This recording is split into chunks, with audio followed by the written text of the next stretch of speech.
Well, well. Well, well, well. We're back once again. This time for a test.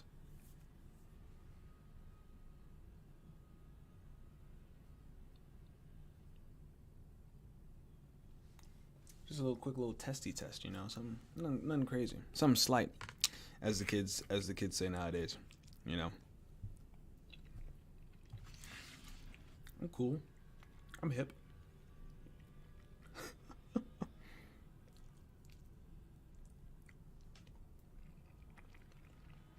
You know, you never really think about how eventually you'll be the one who's like, you know, the old person that's just like that doesn't get the what the kids are doing, what the youth is doing these days. Cause, I mean, hey, for the longest, forever, actually, for literally the whole time, you've been the youth. No, I don't know. It's interesting.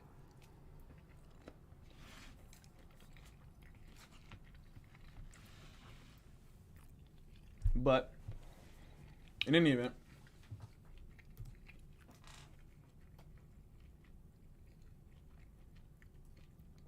we out here.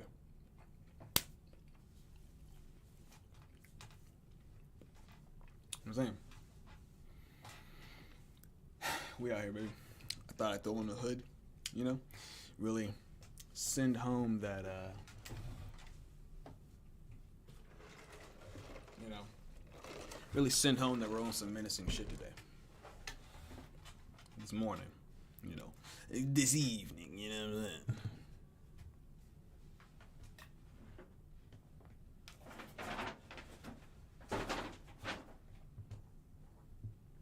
Because I'll tell you what, man, you know, right now we're doing a little bit of this while Apex updates. And then once Apex updates, we're sliding over there to see what that new season hitting for, you know what I'm saying?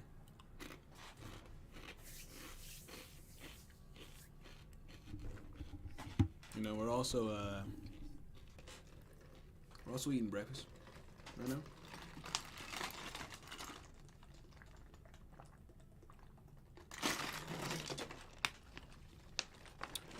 We're also eating breakfast right now, you know what I'm saying?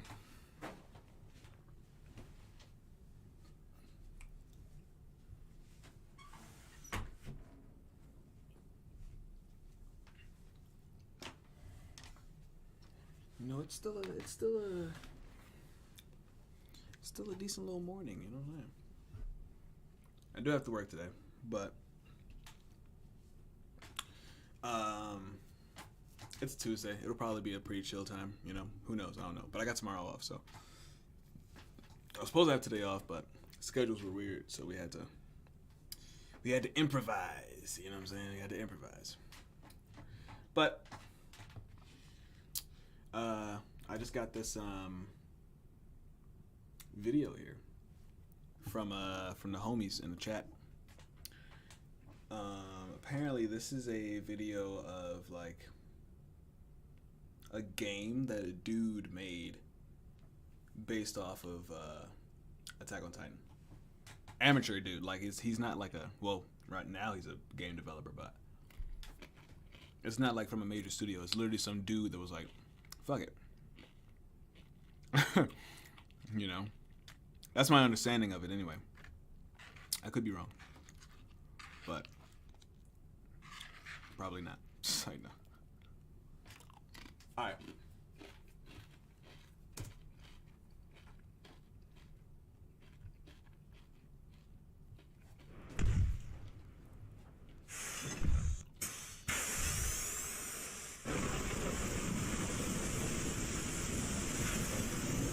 It's so loud.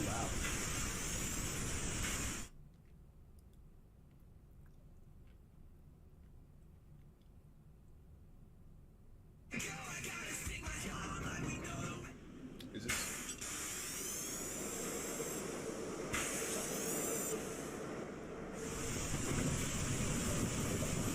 Yo, the movement is crazy smooth. Did you see that?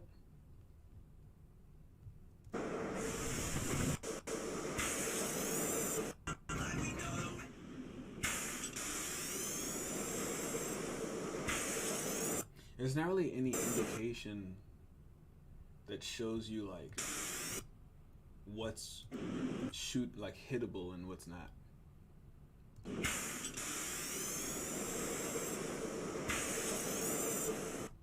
And I feel like that one. Is there a way to pull in? I feel like if you can like, so let's say you get like this and it's already like that, but then you go here and you could like force yourself to be pulled in. Now you're able to like fly this way or like, you know, as opposed to just going up this way, something like that. I don't know. That's just pretty smooth though, bro. The rain is so loud though.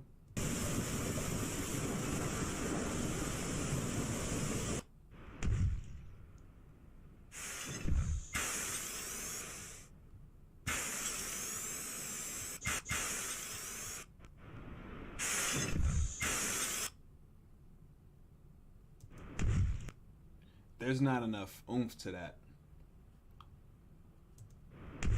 No fucking way. Because that makes it sound like, with it being so quiet like that, the footstep, it makes it sound like he's like far as shit. But he's like right up on you, son. That shit would have said, that should have been like loud. And it would have made like everything rumble, you know? I didn't mean to, but it'll make everything rumble, you know what I'm saying?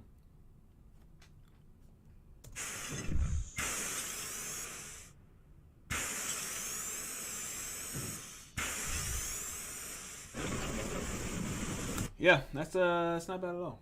It's not bad at all. It's not bad at all. I think hello.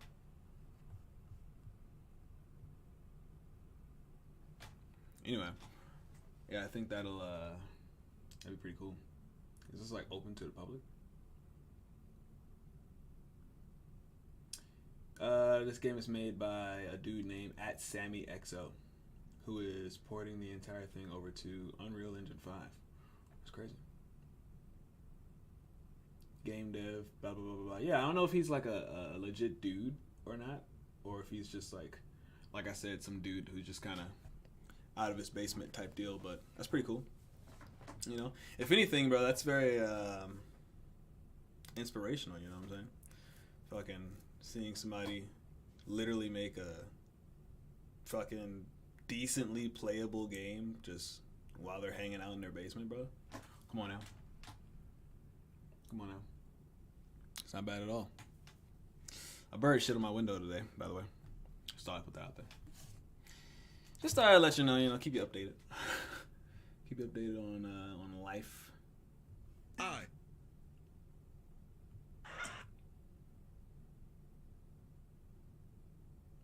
See, alright, so this was supposed to be like a test thing, you know what I'm saying? But I don't know.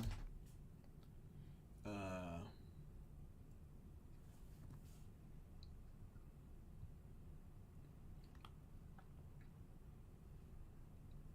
don't know what else we would look at, because it hasn't turned off on me now. I wasn't expecting to make it this far. I'm not gonna lie to you.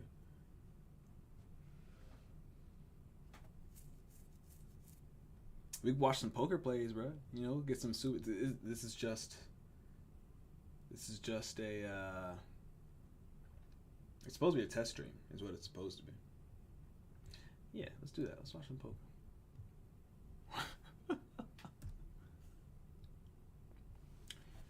So, now, after seeing that we can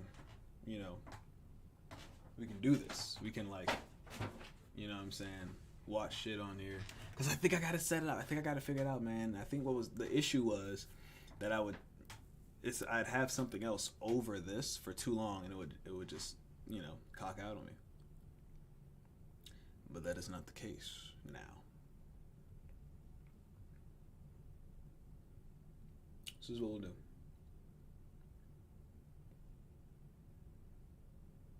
This is what we'll do. Kicked. We'll We'll watch some bullshit.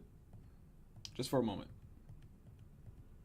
Because I, 7 hours, 6 hours. Apparently, Apex is not going to be done updating for 6 hours. That doesn't even make any fucking sense, if I'm going to be honest with you, bro. That makes no sense whatsoever.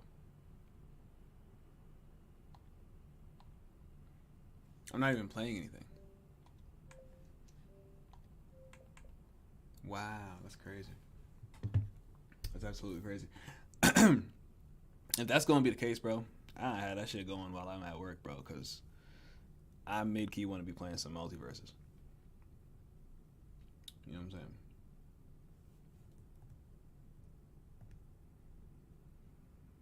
I'm looking for the beginning of like a hand, bro. Right. Doc Sands was lucky there. He was going to lose a huge. If you guys don't watch poker, bro, let's not waste each other's time like that. It's so interesting. There's something very interesting about poker. Well, there you see Vanessa Selbst, one of the truly great poker players. Vanessa Selbst, bro, she's one of the best poker players out here, son. And she happens to be a chick. There's not a lot of chicks in poker, bro. Like it's a very, very low number, bro. But the chicks that are in poker, usually pretty solid, bro. Like she's solid. Maria Ho, solid. Oh man, there are like two others that I can't remember the name of right now. Jennifer Tilly, she aight. You know what I'm saying?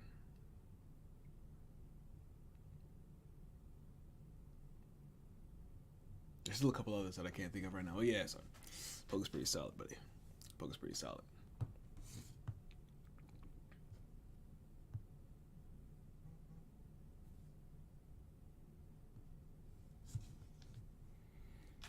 Oh, you know what we should do? Instead of watching poker, this is what we can do.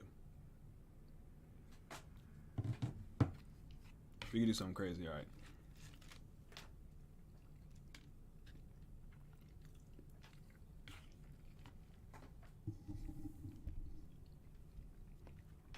Alright.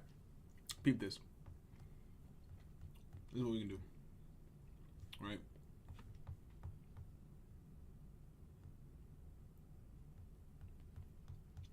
This is what we can do.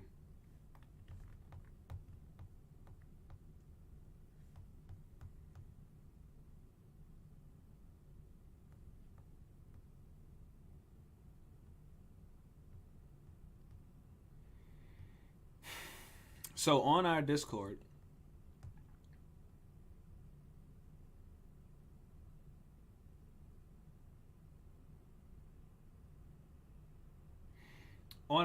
son, we have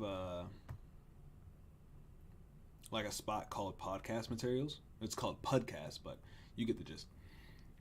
We drop like interesting videos there all the time.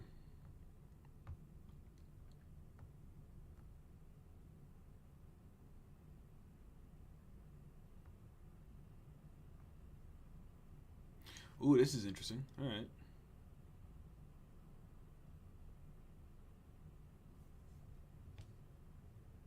All right. It's gotten out of hand. Things have gotten out of hand, apparently. Uh-oh. Hey. All right. Let's go here real quick.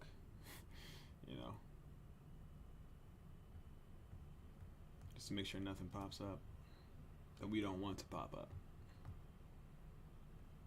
If you know what I mean.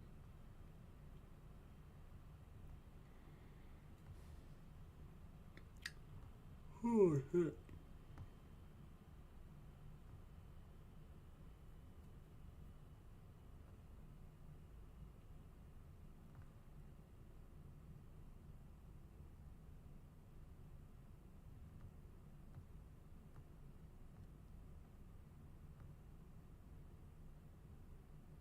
What is this?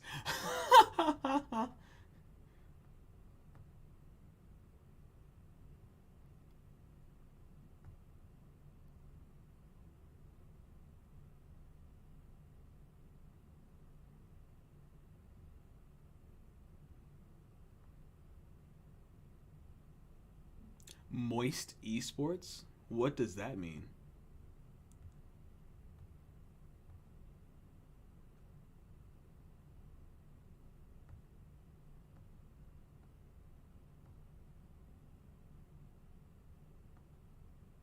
Ooh, yeah. We watched this too. The following footage revealing a Shut your bitch ass up. Yeah, we'll definitely watch this. Hey, yo, okay, all right. We might have a little something here now. We might actually have something there.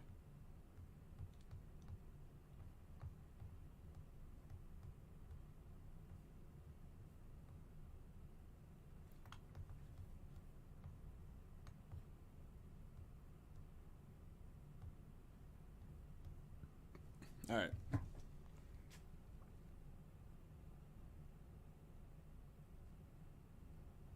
What?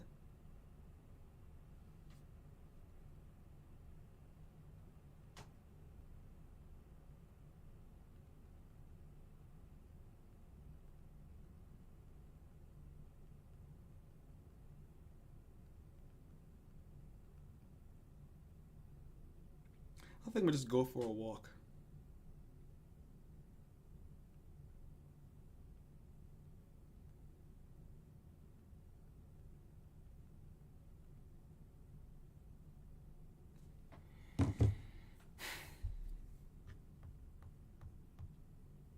I mean, we're mid-key still in the beginning stages, but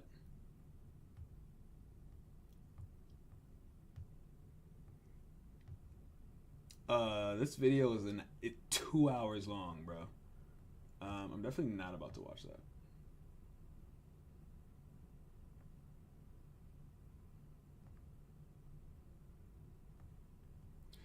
Damn, there's this one.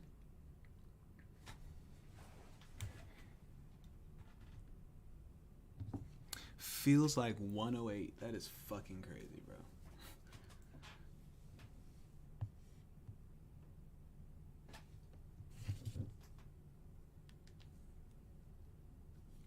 Feels like 108 though. That is fucking. That's absolutely insane.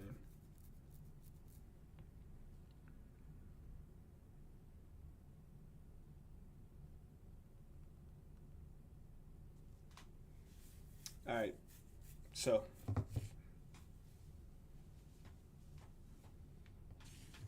This is what we'll do.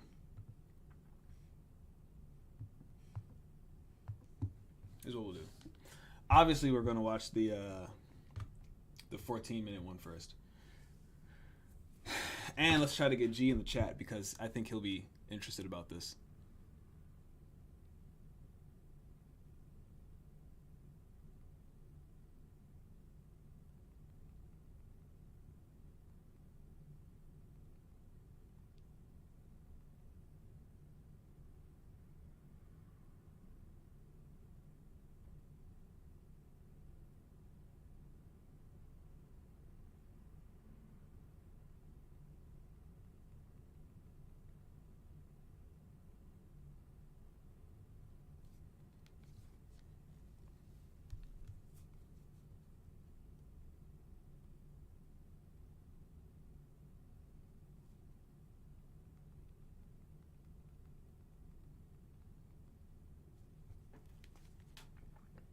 All right.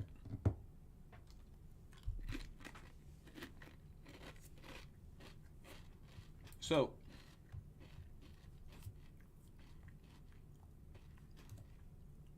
this is what we've got going on so far. Right.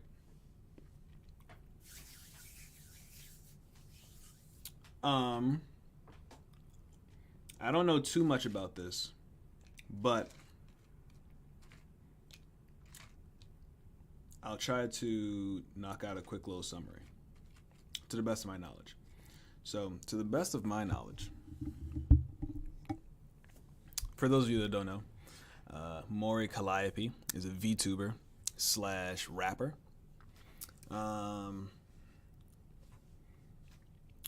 She's this her actual who she actually is IRL. She's this chick, just this white chick.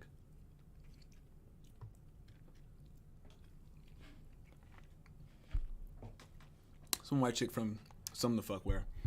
I can't remember where she's from. I thought she was from Canada, but I don't think she is. But she's a rapper, and she's she's totally in love with, like, not in love with, but she fucks with the Japanese culture right now.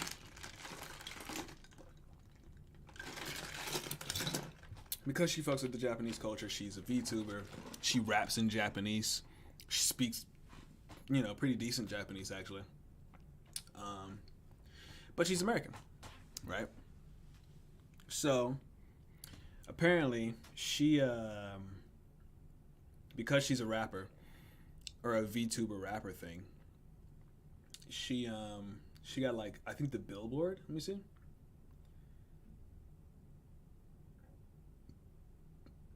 She got super famous, essentially. She mid-key broke through the veil from underground to mainstream. I wouldn't say she's mainstream just yet, but she's definitely not underground, if that makes any sense.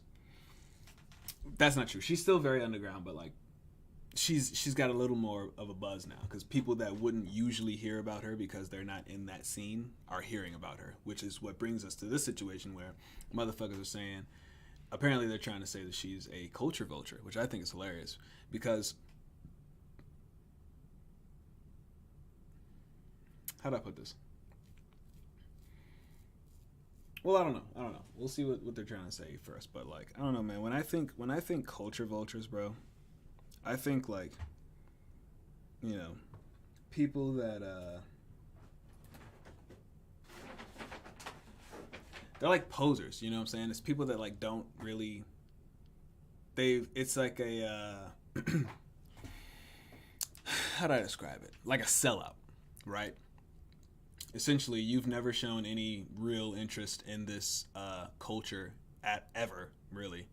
But because it's kind of popping right now you all about that shit. You know what I'm saying? It's rather sellouty, aka culture vulture-y. That's what I think when I think about culture vultures. Just somebody who's not a part of the culture doing shit that's a part of the culture, because you don't know who is and isn't a part of a culture. You don't, like, how do I put it? There are white people who are Muslims. Are you going to call them culture vultures? You know what I'm saying? Like, there are white rappers. Are you going to call them culture vultures? Some of them are, but, like, some of them are literally just not, though. Remember when Drake started, wasn't there Drake that started rapping in, like, or not, he started being in, like, a Jamaican accent, and people were calling him a culture vulture for faking like he's Jamaican? Something like that, right? I think. But essentially, when I think culture vulture, I think poser, sellout. Let me rep this shit hardcore because it's popping now, and I need some clout. You know what I'm saying? So let's see what this video is about. And as firstly today, we check in with Hololive English's Maury Calliope, recently celebrating her success with a brand new solo concert where we had this brand new design reveal. This illustration comes. That's a pretty solid design, actually. This shit's hardcore. It's pretty dope. She's always got some brand cool new solo designs. Concert where we had this brand new design reveal. This illustration coming by way of Nardak and leading to Callie to make this video after the concert. Hey Deadbeats, it's Maury Calliope, what's up? Just so you know, I have just announced that in December I'll be releasing a full album. 12月はフルアルバム決定しました。Check it out, yo! Okay?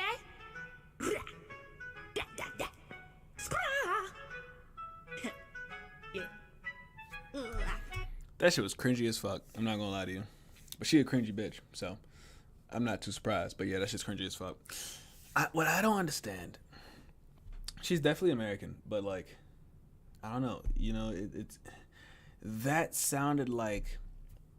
Have you ever heard? Now listen. This might get a little iffy, but I need you to fucking bear with me, right?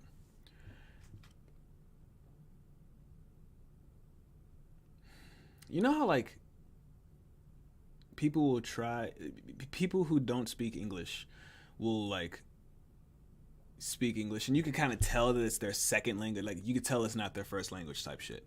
You know what I'm saying? That's what it sounded like she was trying to shoot for. She sounded like she was shooting for the vibe of this isn't my first language, even though it most definitely is. Which that's what makes it so fucking cringe. And kind of the other shit that she was saying as well, like that she was doing. But like, I don't know, that's weird. That's a weird part to me. 難しいそれ And that's it. That was the video, which then led to numerous quote retweets, beginning with innocent ones such as this one saying, I love her. But somewhere along the way, this tweet went to a totally different audience. As we would like to warn viewers ahead of time, these become quite extreme, beginning with, there's no way you can culturally appropriate two things. The cacosity. This is the most racist thing. The cacosity. That's funny as shit. This is the most racist thing I've seen in months, and I played Destiny 2 with raid speedrunners. That comment was cringe as fuck. And saying that this is the most racist thing you've seen in months. Are you from America, you motherfucker? I see nothing wrong. Haha, cultural appropriation. I've seen in months, and I played Destiny 2 with raid speedrunners. This feels racially charged. This feels racially charged. This gotta be racist? How? Literally how? It's cringy, yes, but... Gotta be racist. If you listen to this, you need to be put on a list. We gotta put you on the guillotine. Big day for racist people. Big day for racist people. What I don't understand... they don't know who she is, which is why they're saying things like that. But, like... How can you be racist if you're embracing a different culture? That's literally not what racism is. That is literally the complete opposite of what racism is, actually, right? When I think racist, I don't think a bunch of motherfuckers like embracing and then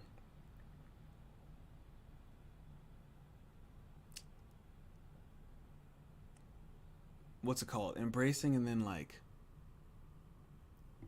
going through with aspects of that culture, you know.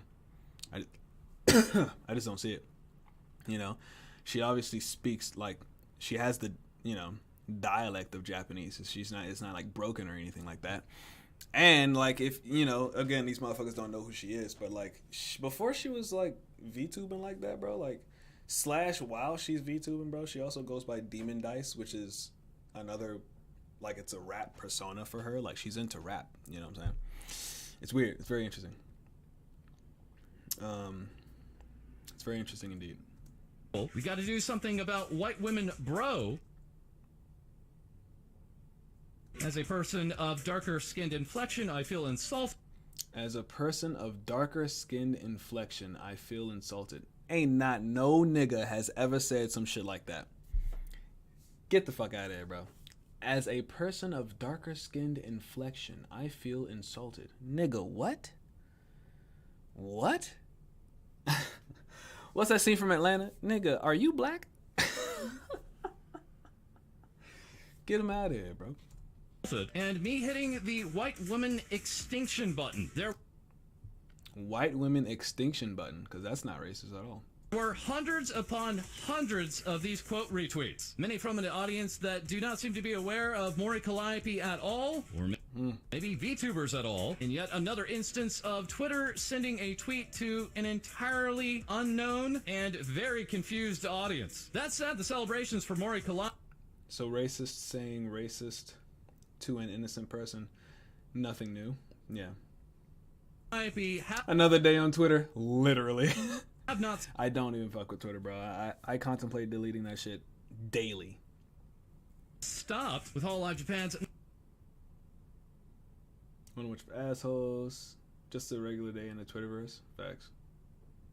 Natsuhiro Matsuri showing off her Shinigami Note collection. This as Callie could also celebrate with this. I did it. I made it to Shibuya. Years ago, my first time in Japan, I looked at those signs and thought, maybe someday. As yes, we have Callie on the billboard here. Later taking to Twitter to thank us and also promote the billboards and also showing off some armpit action. Callie's also been busy with other streams such as a cat ASMR, as well as appearing in streams of her friend Milky Queen, who had been running a 24-hour subathon. This as Wait a minute.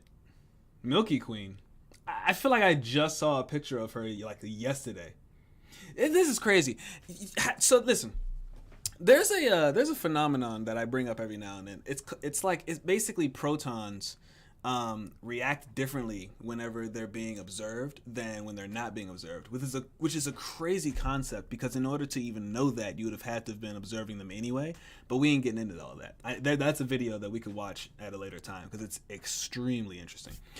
But it's interesting because have you ever found yourself in a situation where like you just don't hear about some shit, like you never fucking hear about it? It's literally not on any part of your radar.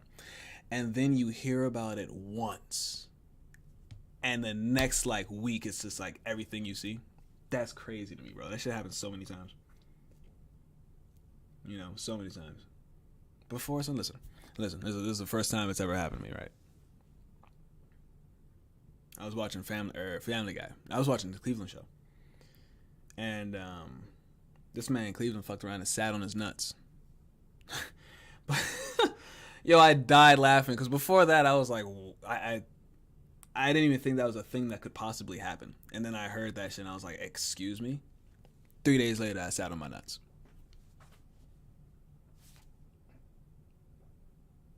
Crazy shit, bro. Crazy shit. Just now, this Milky Queen chick. Of her friend Milky Queen, who had been running a 24-hour subathon. This as she had also taken some pointers from fellow friend in Nijisanji English Vox Akama, saying I'll be making the Tempest Boys in Sims 4 at some point too. Gorilla, no shipping antics within the guild though, just my own original character abominations. And of course this new look for Callie is a big hit, as here we have another interpretation from Ting-Ji, and also this update from Akashi Bag. Yutaro also dropped on us this, that being Callie at the beach bar, or more specifically, the dead beach. This all while Callie is very busy also being a dad. As here we have this family piece of mommy, son, and daddy. That also featuring Takanashi Kyo. Alright, that's enough out of this. Blah, blah, blah, blah, blah.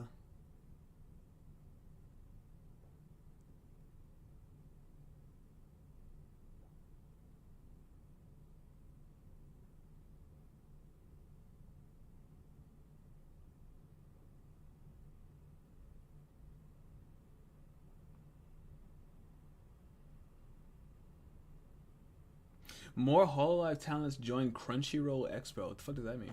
Shiro's chest. This was very important information. And also very important is the Crunchyroll Expo, announcing loads of new guests from Hololive Japan, including Takane Rui, Sakamata Chloe, the Elite Sakura Miko, as well as Tsukino Sora and Hololive director A-chan, who will be joining all of Hololive English and all of Hololive Indonesia at the event.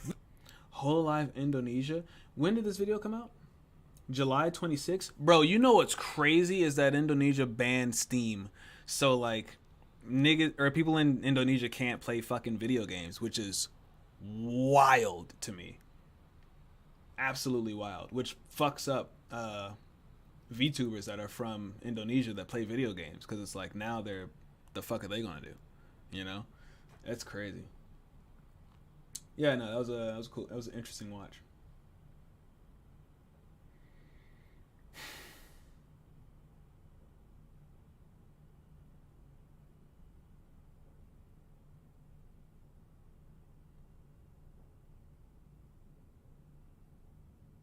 We need more Hololive fan animations, let's be honest. Alright, well now we're about to watch something very interesting.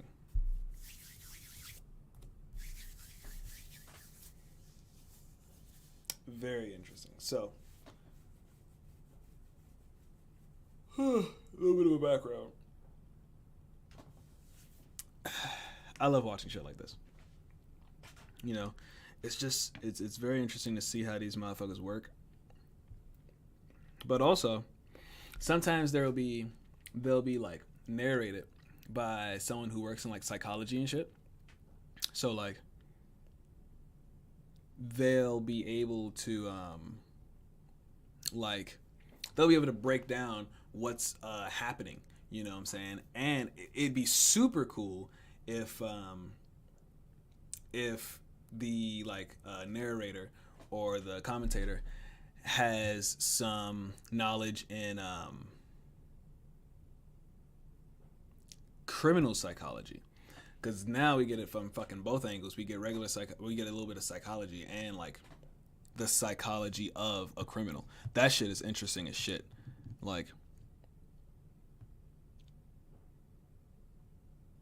he said he been there since 9. Damn, that's crazy.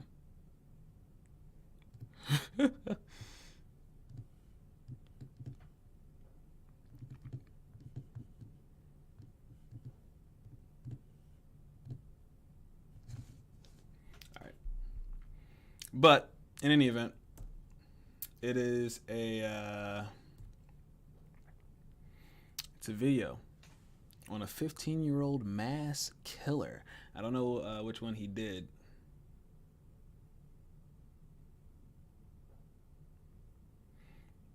I don't know what.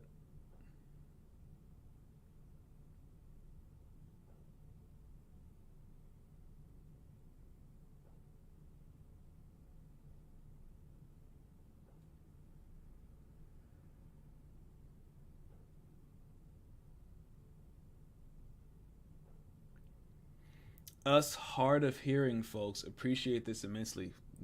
Headphones? Bro, what the fuck are you talking about right now?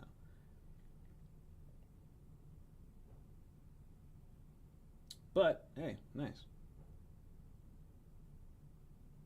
Fucking Owen Wilson, bro. Are you kidding me? Alright, let's watch this. The following footage revealing a 15-year-old man. I forgot I should probably have my headphones on, actually. Probably sounds better.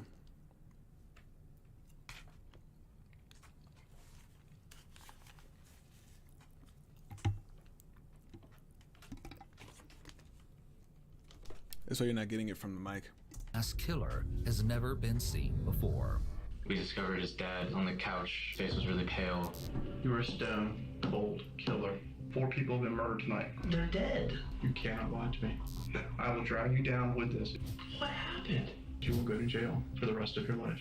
I'm looking in the eyes of a stone cold killer. There's no remorse.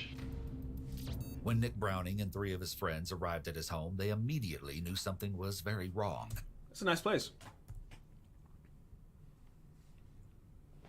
I'm not When Nick Browning and 3 That's a huge fucking house, bro. of his friends arrived at his home, they immediately knew something was very wrong.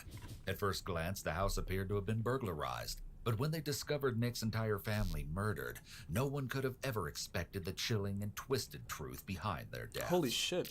The 4 15-year-olds were Ryan Fingles, Taylor Tewksbury, Alexander Smith, and Nicholas Nick Browning. The boys spent time at the mall on the Saturday afternoon of February 2nd, 2008, before they were dropped off at Nick's house in an affluent Baltimore suburb of Cockeysville, Maryland. Immediately, the boys noticed that a door to the Brownings' house had been left unlocked, and it looked as though there may have been a robbery. When they entered the home, the boys found Nick's father, John Browning, a well-respected attorney, shot to death where he had been asleep on the sofa. They soon discovered that Nick's mother, Tamara, and his 2 younger brothers, 13-year-old Gregory and 11-year-old Benjamin, had all been shot as they were... Real quick. You see how it's a mass killer thing. Apparently, in order for a shooting to be labeled as a mass shooting, son, 4 people have to get hit. I don't know if they have to die or not, but at least 4 people have to get hit. Maybe they have to die, but definitely have to get hit. At least 4. Which ain't that fucking, is not that much. It's a very low number when you think about it. Were sleeping in their bedrooms. After the police were called, the 4 traumatized boys were brought into the police station to give their statements about the haunting discovery. They were separated into different interrogation rooms while they wait for a detective to come and question them. Nick's 3 friends are important witnesses as they were there when the Browning family was found dead, and were also with Nick for most of the evening and the majority of the following day. The following never-before-seen footage has been analyzed by a qualified team, including a licensed attorney and former criminal prosecutor, a licensed clinical psychologist, and an individual with a Master of Science in Clinical Psychology. Shit finna get interesting as fuck, boy. Dude, my name's Dave. What's your name, Ryan? The interrogator enters the room and introduces himself to Ryan Fingles as Dave instead of officer or detective. This is done to put Ryan at ease and make the detective seem less intimidating or authoritative. Yes. All right. Good. Thanks for coming around here with us. Bro, these dudes are like fucking professional genjutsu artists, bro. These niggas will have you totally comfortable, literally charging you with murder, bro. This shit's crazy. Kind of been a long day. Just need some basic information from you. It's Ryan, right? Yes. Which middle name, Ryan? Middle name? Yes. Andrew. What's your last name? Fingles. Fingles. Raph? That's crazy. The detective is gathering basic background information from Ryan and is getting him comfortable talking. Ryan is in 10th grade, which makes him a minor, so the detective will have to be careful to make sure he understands his rights.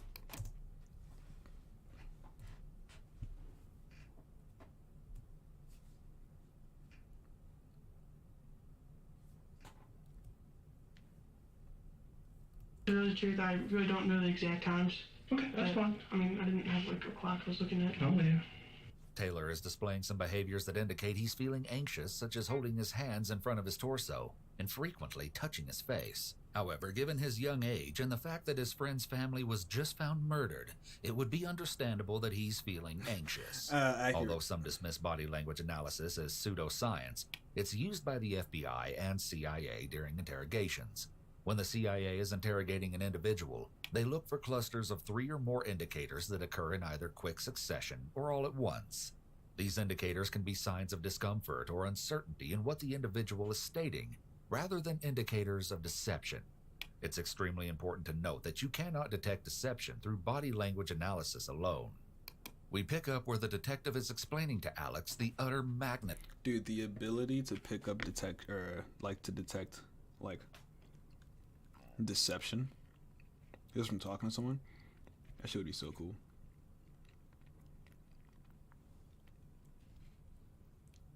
I guess you would need like body language fucking, I don't know what else you would need for that kind of shit.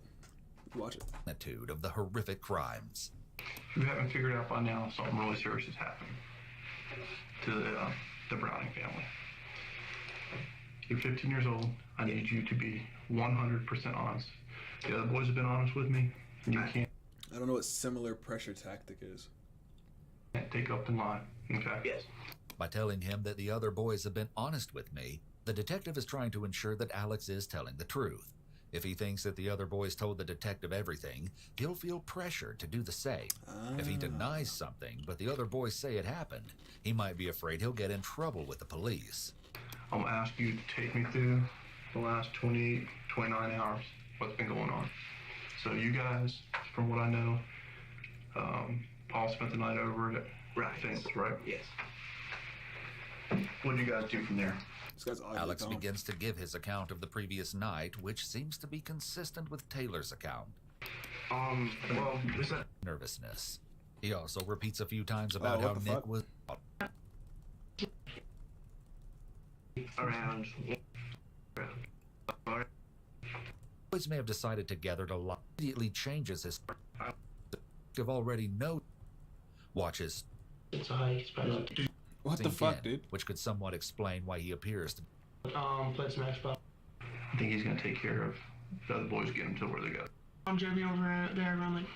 Family was found dead, and we're also with Nick for most of the evening. And the majority. So what'll happen is I have hotkeys. The following never-before-seen footage has been analyzed by a qualified team. I call it Dave instead of officer. Some of them are numbers, and you already know how numbers work with YouTube. For maximum income. I'm a homicide detective. When being in comparative uses, will have to be careful to make sure he understands his rights. Another detective uses a similar approach when he enters the room of 15-year-old Taylor Tewksbury. In comparison, Taylor seems very nervous, which is to be expected when being interrogated. I'm a homicide detective. Some bad stuff has happened tonight. I need you to be 100% honest with me. I want you to tell me what's been going on and explain. Who are you with all day? I was with Ryan, Alex, and Nick. We were at Ryan's house in the morning because we slept over there last night. What time did you guys get over there last night? I went over there right after school. You got there after school about what time? Well, I went home first, and then my mom drove me over there around like 2:50 maybe. 2:15 or 2:50. 2:50. Yeah. He's giving a lot of details about the evening and comes across as truthful. Taylor is also facing the detective, suggesting that he is engaged in the interview. Okay, what'd you guys do there last night? Mostly, we were playing crossed out front, and then we played video games, basically. Watched a movie. What movie you watch? We were watching, what's it called?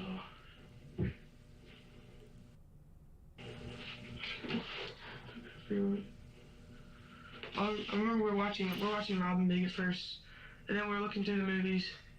Oh, Accepted. We're watching Accepted. Okay. We started that around like 10:15 or something. Okay, around 10:15 last night? Yeah. I don't know, I fell asleep like halfway through it. So, And then... Where were you guys in? What part of the house were you guys in? In like the living room, the main room, family room, I guess you want to call it. Where's parents home? Yes. The detective begins the interview with Alexander Smith by being very upfront and lets him know he isn't in trouble. What's your last name? Smith. Oh, that's right. I just talked to Dad. Your dad's here. When you guys leave, I think he's going to take care of the other boys, get them to where they got to go. Okay. You, any other nickname other than Alex? No. Street name or anything like that? No. You play lacrosse for Delaney? Yes. He said a street name. Again, he gets basic information from him and builds some rapport with Alex by asking about things that are non-threatening. Meanwhile, Nick Browning eventually puts his head down and appears to fall asleep. Hey, Nick. I'm sorry it takes so long.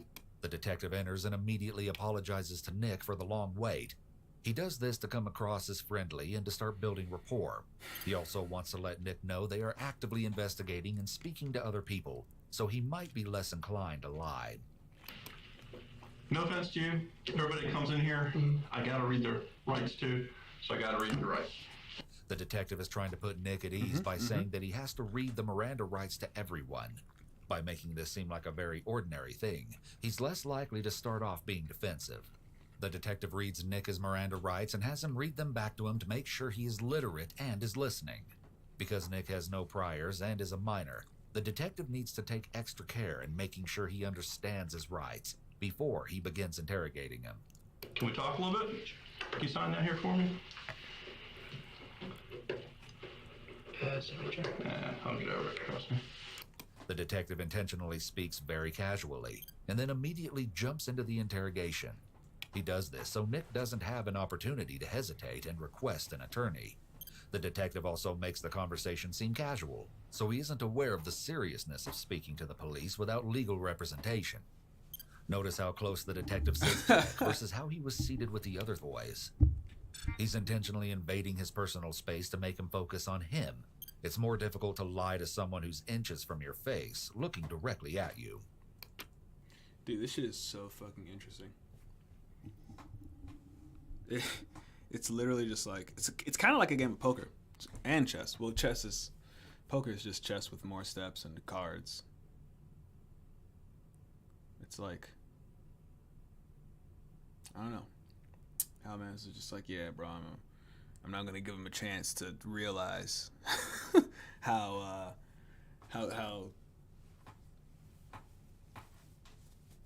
fucked up he could end up being. Now you know you done fucked up, right? You know what I'm saying? Doctor, so tell me what's happened the last day and a half. What was going on and last night? I guess you can start tomorrow. Yesterday afternoon. Came up from school, 2:45, then thought about going to the basketball game, but then ended up... Delaney or? Delaney basketball game. Thought about going there. Okay. Then we decided to skip that for a bunch of reasons. Then we went to Ryan Fingal's house. Okay. They were just hanging out there. We went outside for a little bit, you know. What were you doing at Ryan's house? Yeah, Ryan. What were you doing there? The police officer begins a very basic line of questioning, allowing him to describe the events of the past 2 days on his own. Getting Nick to tell his own version of what happened will help the police attempt to poke holes in his story. Played some Xbox. Setting him up. Okay. I don't know. Xbox. Your homeboy said he had a PlayStation. I know the address. Where does Ryan live? Do you know Springdale? Yeah, I know where the pool and stuff is. Right, it's in that neighborhood. Okay. While one detective is handling Nick's questioning, another is simultaneously questioning Ryan. Damn, it'd be great if they had it like split screen, so that like let's say they both kind of have a like a script to follow, but the detectives have a script to follow, and so you can see like how each person like answers the shit. That'd be cool as fuck, bro. Then you can see when somebody fucks up. Like, what is it? Like 3 of these guys, right? I feel like 3 or 4 of them. So they're showing all 3 of them at the same time. We're listening to all the shits, and then we can see when like 3 people are just like, yeah, this happened, and then one guy's just like, yeah. So then this guy did this, and then it's like, wait, what? You said what? That's quite interesting. We pick up where they're discussing the boys' activities the previous night, when they all stayed over at Ryan's house, and start to discuss where exactly Nick was during that night. You guys spent the entire evening together yesterday? Yes. Did you actually leave the house at all last night? We'll just walk around the neighborhood. Okay. How far do you live from where he lives? Half a mile. Half a mile? Did you guys go over there? No. Did he? Yes. What time did he go over there? Oh shit. Like 12:30. Last night? Yes. What did he go home for? Truthfully, we were going to just take his car out. I'm sorry, what was his name? Nick Browning. Just take his car out for a little drive. Okay. Did you guys do that? No. All of you were there? Yes. Nick said that he was there. That when he got there, the lights were still on. Okay. And so he just went in the car, and he said he fell asleep. Man, what? Oh no. What's the matter, trainer? It seems Nick planned to sneak home to get the car before driving back to take the boys for a ride, but this never happened. Although it isn't known for sure, it can be assumed that Nick would have to sneak home to get the car due to his age. At only 15 years old, he would be unable to get his driver's license. Nick's story that he fell asleep in the car doesn't sound very feasible. If he went home to get his car, which he wasn't allowed to do, adrenaline would have likely kept him up. It's also suspicious that the lights in the house allegedly were on that late at night. If there'd been an intruder, they likely wouldn't have turned lights on. As well, Nick probably would have seen or heard something if his family was killed around the same time he was sitting in the driveway. His story isn't logical. And like 3 hours later, or how many hours later, Alex called him and see where he was. He's like, oh, I fell asleep in the car, and then he came back to my house. After Ryan explains that Nick temporarily left the sleepover for a few hours, we return to Taylor's interrogation room. The detective is getting Taylor's account of the previous night's events. So basically after that, when I woke up, started watching this TV. So you fell asleep? Yeah. I woke back up around like 12 and went to bed. Went to like an actual bed. I was like on the couch. Okay. Chair. Woke up around midnight? Yeah. What bed did you go to? I went into his brother's room. And then... was Joe there? Joe, no, he was not there. Where's he? He was at a friend's house. Okay. So you went in Joe's room? Yeah, and then the parents had friends over, and they weren't going to sleep there, then they did. The friends, the Fingles did? Yeah, they're friends, so they came into Joe's room to sleep, so I had to get up, went down to the basement, and slept on the futon. What time was that about, do you remember? I don't know what time that was. It was probably like 1:30 maybe. When you woke up to go to Joe's room, where were all the other boys? They were sleeping on the couch next to me and up in his room. Okay. Was Nick there? Yes. You sure? It's so important. No, I don't think he was. Okay. Actually, yeah, no. He wasn't there? He went out, I think. The detective can tell Taylor is hesitant about speaking, so he reminds him that he needs to tell the truth. I don't Taylor, know. I'm going to tell you now. Yes. This is a murder case. Yes. You're 15 years old. Yes. You cannot lie to me. All right. Because you will go to jail for the rest of your life. Okay. Saying that he'll go to jail for the rest of his life is rather aggressive, as Taylor is only 15 and it's also not actually true. The detective needs him to be truthful, but he oversteps a little here. Police are allowed to lie to suspects, but this seemed unnecessary at this point, given Taylor's age. Nick was not in there? No. Do you know that he left? What? Do you know that he left? I mean, yeah, I guess because I didn't see him there. I didn't know he was leaving. Okay. To tell you the truth, I really don't know the exact times. Okay, that's fine. I mean, I didn't have like a clock I was looking at. I'm with you. Taylor is displaying some behaviors that indicate he's feeling anxious, such as holding his hands in front of his torso and frequently touching his face. However, given his young age and the fact that his friend's family was just found murdered, it would be understandable that he's feeling anxious. Although some dismiss body language analysis as pseudoscience, it's used by the FBI and CIA during interrogations. When the CIA is interrogating an individual, they look for clusters of 3 or more indicators that occur in either quick succession or all at once. These indicators can be signs of discomfort or uncertainty in what the individual is stating, rather than indicators of deception. It's extremely important to note that you cannot... I almost want to throw this into the into the podcast section, but I have a decent feeling that the homies would not watch this shit.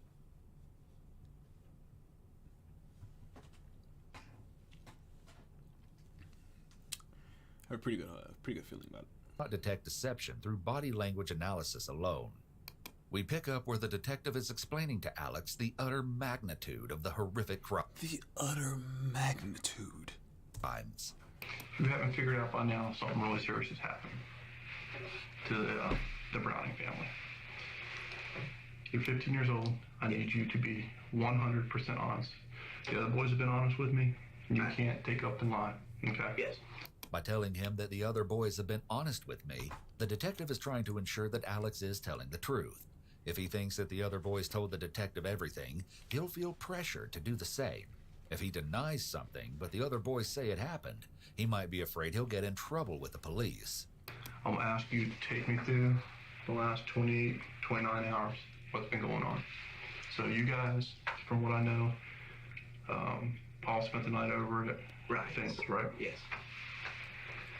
What did you guys do from there? Alex begins to give his account of the previous night, which seems to be consistent with Taylor's account. Well, it was a bedroom, and in the morning, Nick skipping over luck. So what is it, like 3 or 4 people? Is it, because if it's 3, it's Alex, Ryan, Taylor, and Nick. So it's 4. Okay. But I want you to take it slow and not skip out stuff, okay? Alright. So last night you guys went there. Alright. Yeah. What did you guys do while you were there? We ordered food from Georgia's and watched Smoking Aces and Accepted. Hey, alright. And ran around outside a little bit. Mm-hmm. And then we basically just all went to sleep. Okay. Where were you guys watching TV and stuff? What room of the house? In the living room. Were Ryan's parents home? Yes. Was there other people there too? Yes. Ryan's parents? Friends. Gotcha. Who else was in the living room with you? Nick. Who else? Did Ryan go up to his room? Yeah, Ryan went up to his room, and Taylor went up to Ryan's brother's room, and then moved downstairs. Okay. Why did Taylor have to go downstairs? Because Ryan's parents' friends were sleeping in his room. Okay. Back in Taylor's interrogation room, it seems he's wrestling with himself. It's as if he has something he wants to get off his fighting chest. demons. The detective is expressing just how crucial it is that he disclose the full story of what happened through the previous night and into the morning, where everything took a terrible turn for the worst. Are you sure you've been 100% honest? Is there something you should be telling me? Because I'm not telling you how important this is right now. Is there something you think? Actually, he told me that he was going to go out, but he didn't tell me where he really was going. Okay. I appreciate this. I mean, this is... he said he was going to go out. I mean, I don't know. He said he was going to go out, and then... What did he tell you about that? As he talks, Taylor picks up the water bottle. Picking up the water bottle suddenly has to have some meaning because this happened precisely when he was telling the detective about Nick having gone out. Ryan does the same thing when he seemed uncomfortable. Based on behavioral observations, Taylor and Ryan appear to know something, or have strong suspicions that Nick was up to no good when he left the house. Oh shit, son. I didn't even notice there was a fucking water bottle on the table, son. Hey, yo, he pulled that bitch out of nowhere. He was going out to do what? He told you something. Well, he told you something. Oh, he's so... Come on now, your genjutsu is too weak for this man, bro. He said he was gonna go and Taylor is looking down and avoiding eye contact, showing that he's clearly nervous, revealing what Nick told him he was going to do. He said he was gonna, like, since he got like his, Notice that the detective. Damn. One guy is like, yeah, he went over there and slept in his car. This guy is like, man, hey, let me tell you. Detective leans in very close to him when he starts stuttering and hesitating. The detective is mirroring the boy's body language, which is a nonverbal rapport building technique used to make them feel more comfortable and friendly with the detective. Typically, mirroring behavior is something you can observe between people who are close and comfortable with each other. Although we can't know for sure, and he can be displaying this behavior subconsciously, as the majority of people do, the detective seems to be using this technique quite intentionally throughout the interrogations in an attempt to make the group feel more at ease, friendly, and willing to share any information they may have. Yo, this guy is a pro.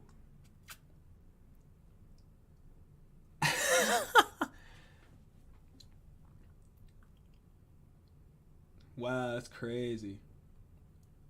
I didn't even peep it. This is a little off, but the other ones are totally fucking spot on, mate. That's crazy. Point out any mirroring behavior you catch throughout the interrogations with timestamps in the comments.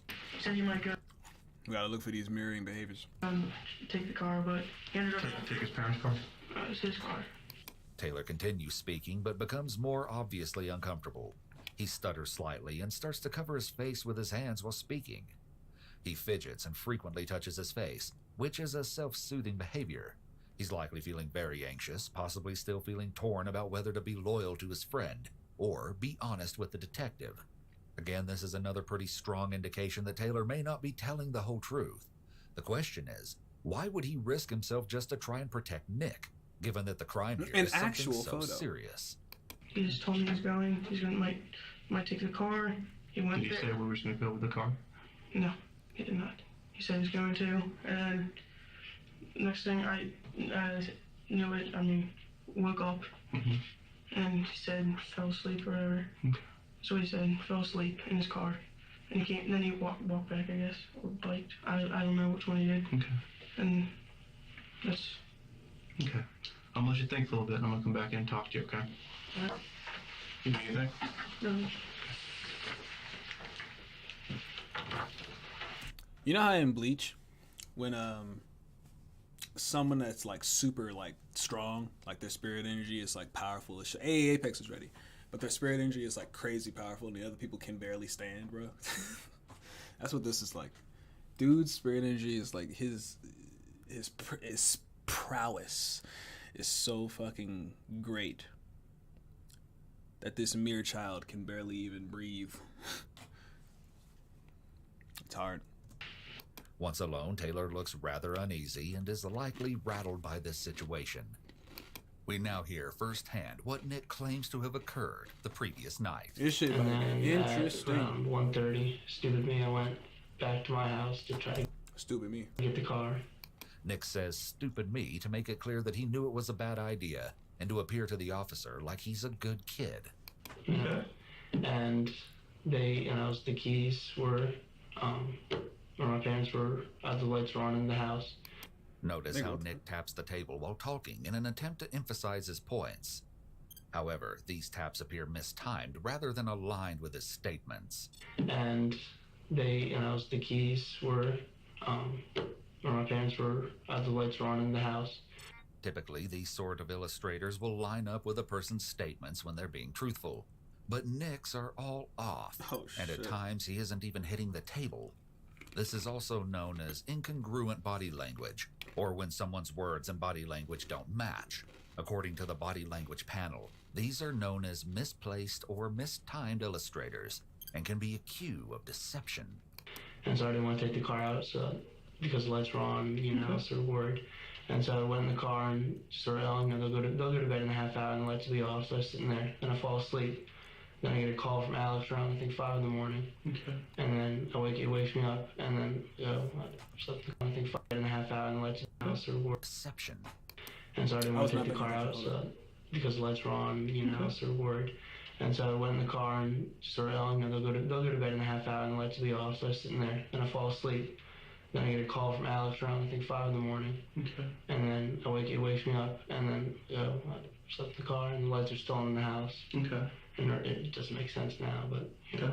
So what did you do? I walked back in. Okay. Just like, it's 5 in the morning. Okay. So did you ever get inside to get the keys at all, or? No, I went in that car, but never inside the house. Okay. His casual demeanor is somewhat unusual, given he's just found his entire family murdered. However, it's I was about to say, like, possible that he's currently experiencing feelings of denial and hasn't fully let the truth sink in, which could somewhat explain why he appears to be acting normally. Nick speaks in a much more mature manner compared to his 3 friends, who definitely sound more like kids. Did you walk back to Ryan's house? That, and I got there. How far is it? It's a hike. It's probably like a 20-minute walk. So. Okay. Alex now gives his He said a 20-minute walk is a hike. Bro, you don't get out much. account of the sleeping situation at Ryan's house, which is a bit different than what the other boys had to say. Watch his story begin to evolve as he fills in some of the missing pieces of the puzzle. So you and Nick slept in the living room? Yes. You're 100% sure? You need to be perfectly honest with me. That Nick was in there with you? Yes. The whole night? Yes. Alex The denies whole that Nick night? left the house that night. The detective already knows this is untrue. Alex may feel like he has to protect his friend by saying that Nick was sleeping in the living room the whole night. At that age, one's peer relationships may be the most important thing. Friends' opinions and thoughts are often held in higher esteem than that of one's own family. It's true. Okay. I'm having 2 people tell me he left the house. This is a murder investigation. 4 people have been murdered tonight. You don't want to start lying to me right now. I will drag you down with this if you start lying with me. You need to tell me 100% truth. I already know he's left the house. I already know why he left the house. Yes, he left. He immediately changes his story and appears to now Well. tell the truth. Bad luck. The boys may have decided together to lie about Nick leaving the house prior to being brought into the station to protect their friend. Saying that he left the house would obviously make him look guilty. Tell me what happened. Well, Nick was leaving the house because he was going to take his car out. So when did he tell you that he was going to go over there? He said he was going to leave at 12:45. What were you guys going to do? Drive around? Yeah, just drive around. Do you have anybody to go visit girls or anything like that? No, they were just going to drive around. Okay. What happened after that?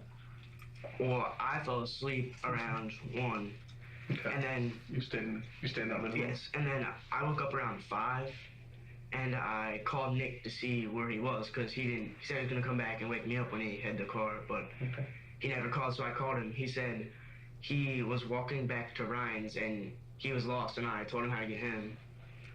And he said he was going to go in the house and get the keys, and then he fell asleep in the car. I understand. Fell asleep in the car by the brewing home for 3 hours. He said for about 3 hours, I guess. It's hard to tell if any of these boys suspected something, or maybe even knew more. Alex's behavior here is similar to Taylor's, except that he seems to lie more overtly about the living room situation. Back in Ryan's interrogation room, the detective receives the same story provided by Taylor and Alex. Tell what happened. We went upstairs. We ate breakfast or lunch. Lunch. And then, Nick went upstairs to take a shower. And then what happened? When Mr. Pat came, Alex drove us back to Nick's house because we were going to go there for the night. And he went inside. And, when we were waiting, he was worried because Nick, because he said, he was calling him, all morning. So he started calling him at, 11. And, he was worried. He kept on calling all the phones, leaving messages, and no one picked up. He was getting worried, and Taylor reaches down as he's speaking and grabs his water bottle, which is a sign of his nervousness. He also repeats a few times about how Nick was getting worried. He seems to want to emphasize Nick's concern about his parents. Because he said that his mom was going to pick him up at 9 to clean the house, 9 in the morning, and she never did, I guess. And he was calling. And I don't know, I guess he just assumed they're out somewhere. and then we got home. And in the course of this, I've been calling my parents all day, and they hadn't picked up. So From the cell phone? So originally from Ryan's house phone, and then my phone a bunch of times. Okay. There is a very specific reason why the officer asks about Nick placing calls to his parents and brothers: to compare his statements regarding his calls with phone records. If the police get these records and they're inconsistent with his story, they can do two things. One, convince a jury that he's not telling the truth, and two, convince Nick to confess because his story doesn't make sense. Any idea what happened? The detective wants Ryan to explain exactly what occurred earlier that afternoon, leading up. Ryan's got a classic poker stance, bro. Hand on arm extended. It's classic. To the horrendous discovery of Nick's slain family.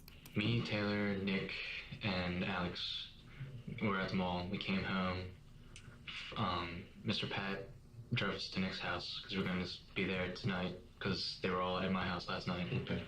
And when we got there, Nick was already worried because Nick's parents always like call him and stuff and check in, and they haven't since. He hasn't talked to him since like 6 yesterday. Okay. And he's getting all worried. So, like when we got back there, he didn't even take a sip. Yo, I don't know why that got me, bro. He didn't even take a sip of the fucking water, bro. Hey, yo. he was just all sketched out. He's fucked up right now, yo. About stuff. He's holding his hands in front of his body as he describes what happened, which could be a self-soothing position. This is likely the first time he's been in a police interview room, so it's understandable that he may be feeling anxious. They begin to discuss the four boys' arrival at Nick's house earlier that afternoon, after their trip to the local mall. Dude, this shit is like 2 hours long. I'm not really trying to be here for that long. I kinda want to take a nap. But this is quite interesting. So you guys get to back home. What happened then? Then I opened the garage door. I walk inside. How did you open the garage door? How do you do that? That's the code. Is there? Oh, okay. For the outdoor code, right? The keypad. Garage door opens or something. Okay. He is about to cook his ass, yo. Yo, this guy is built weird as fuck, dude. Holy shit.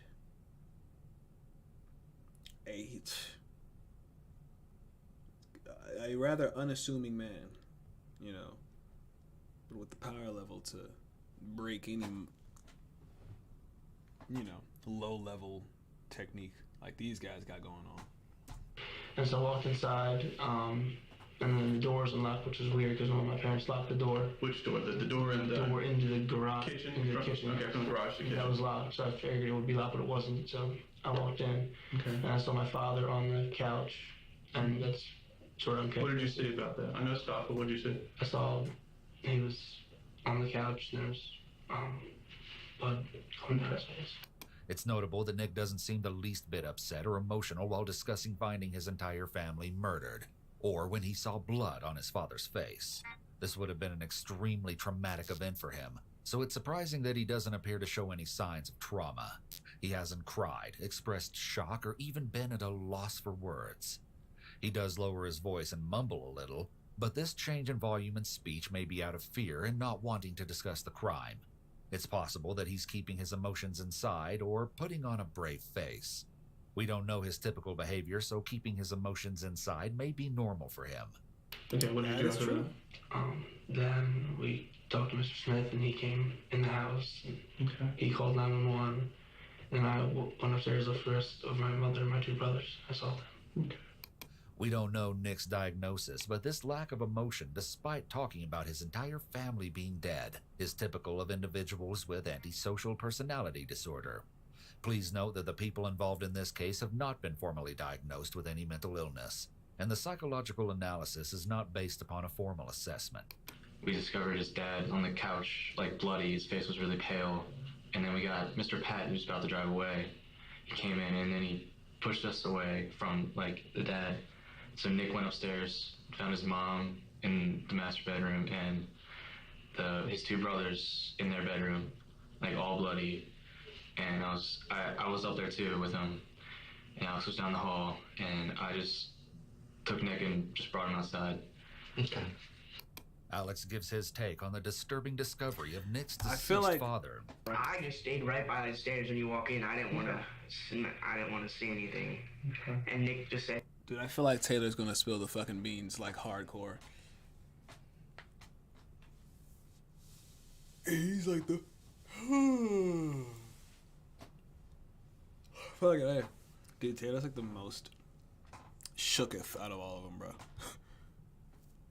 he saw blood, and then right as my dad was pulling off, I stopped and. Did you see his dad or anything? Yeah, I saw him on the couch. So I ran outside and got Mr. Smith. Okay. And he came in, he's like yelling. He's like, John, you okay? And so I gave Mr. Pat the home phone, and he called 911. And Nick went upstairs and looked in his brother's and mom's room, and they had like blood on them. You said Nick ran upstairs? Is that what you said? Nick went upstairs. Nick went upstairs? Yeah. He wanted to see where everyone else was. So then we all went outside when Mr. Pat was on the phone. When you went outside, where'd you go? We stood behind Mr. Pat's truck. Did you guys go to the back of the house at all? Yes. We all ran around back. What did you see back there? We were gonna see if there's any signs down there. So he opened the door and he saw the Xbox and his. Who's he? I'm sorry. Nick. Okay. He saw the Xbox and the Wii like on the top of each other on the pool table. The Xbox being left behind makes a robbery much less likely, as that's something a burglar would likely take, especially if it was sitting out so visibly. Burglars also rarely kill their victims and will more often than not leave if they discover the house is occupied. Alex clears up details about Nick's outing in the very early morning hours that day. His account is about to further incriminate his friend Nick. As far as you know, did he tell you he had driven around at all last night? Nah, he said he didn't at all. Nick, he cold as shit in there. But then today at the mall, he said he couldn't get the keys, and he pulls the car keys out of his jacket, and he said he said they were just in there. He didn't even know. In his pocket. Man, what? Yeah, in his jacket pocket. Nick had alleged that he never got the keys or entered the house, which is now contradicted by Alex. Is there anybody else in your family? No, that's Okay. How about grandfather or grandmother? Your grandfather lives in Deep Creek. Does he live there or is he just there for the He weekend? lives there. Full time, and my grandmother lives in Ellicott City. How old is he? Your granddad? 73. Because I want him to come. If I asked him to come here for you, would you do that? Would he? Oh, they come down. It just take about 3 hours. I understand. But when you come down. Nick is laughing with the detective and seems almost lighthearted. Most people would certainly lack the ability to laugh so easily. However, people can process trauma differently, and it's impossible to know how Nick is truly feeling inside, as many individuals are very good at hiding their emotions. All right, let me work on that real quick. And I'll come back and talk to him a little bit. Okay? You need anything else? Before leaving the room, the officer asks Nick if he needs anything. This may not seem particularly important, but the officer is trying to build rapport with him. By getting him to believe that the officer is on his side, he will... I've never seen rapport written down. Like, I never knew how to spell it. Will be more open when talking to him. Some food would be nice. Food is it? Check our restaurant here. It's all we eat junk food here. Is that okay? It's fine. How about some drink? Soda would be great. His request for food is surprising, as most people would lack an appetite after seeing what he witnessed hours before. Given the situation, this could indicate that he's emotionally disconnected. Nick is likely feeling more comfortable now. The detective has been friendly and joking with him. There's been no suggestion or hint that he may be a suspect. He may even feel that he can let his guard down. As it's becoming more clear that Nick is likely the prime suspect, Taylor sheds some light on Nick's home life. From the outside, it appears Nick has everything going for him. However, we learn things might not be as great as they seem, and Nick has been getting into trouble. Did he say anything to you about anything? Has he had any issues with his parents lately? Not that I know. I mean, bro, it's so cold in here.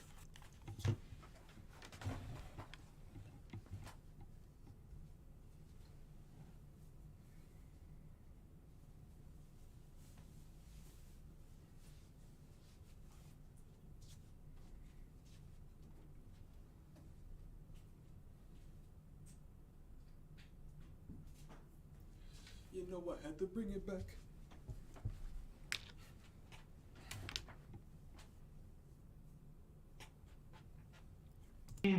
I think he got in trouble like once or twice because of drinking.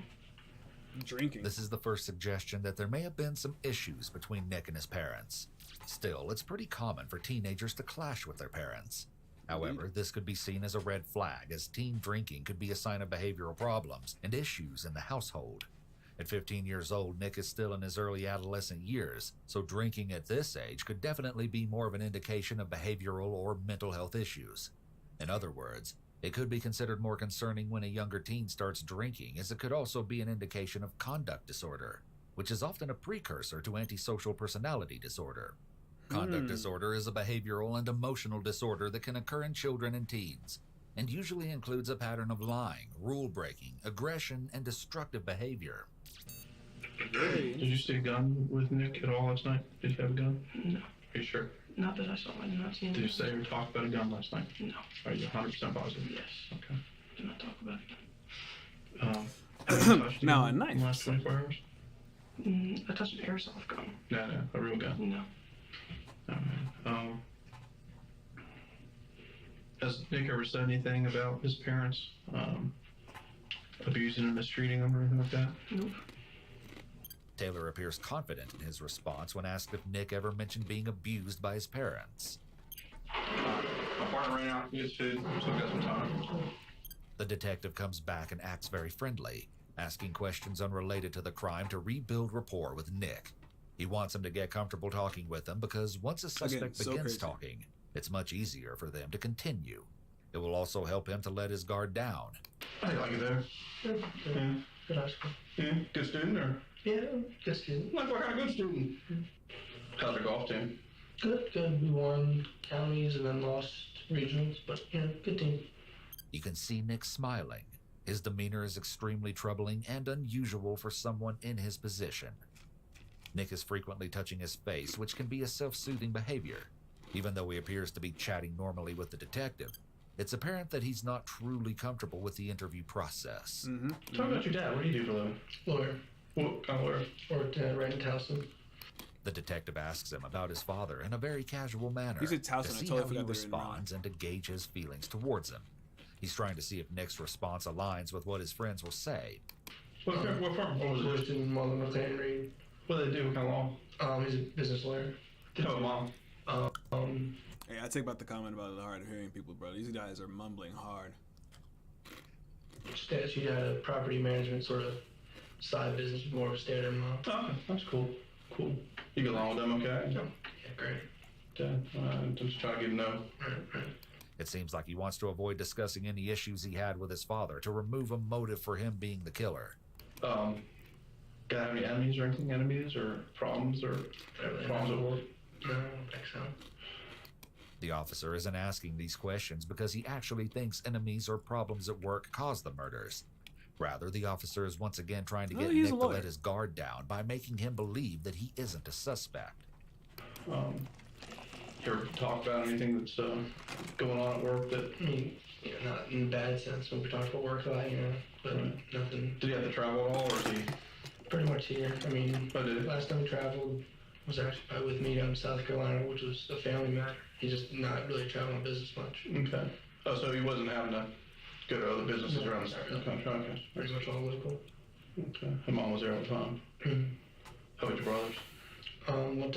They both went to Coxville Middle School. How old are they? 8th and 6th grade, so 13 and 11. Okay.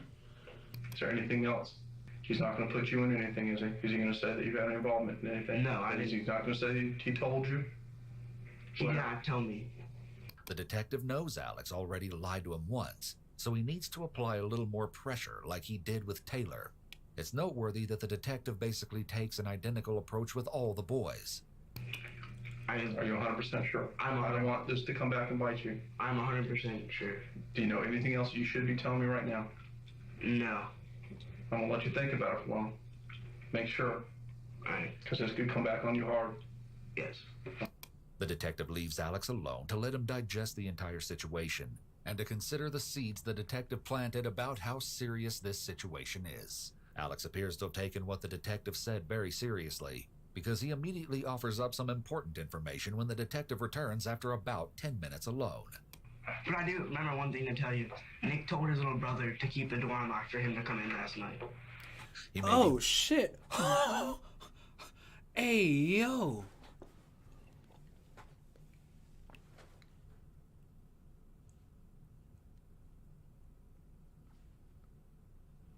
Some pretty juicy information you got there, young man.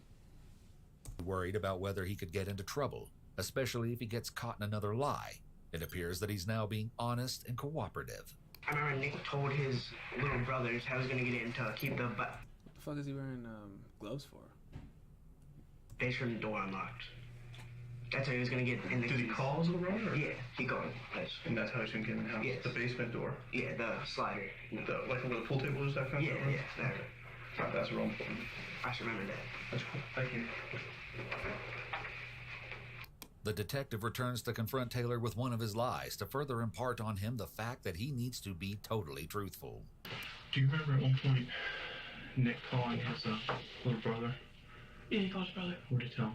What did he ask him? His brother didn't pick up. How about before that? Did he get a hold of his brother and say leave the back door open? Yes. He did. All right, that's the stuff, man. You can't keep doing that to me.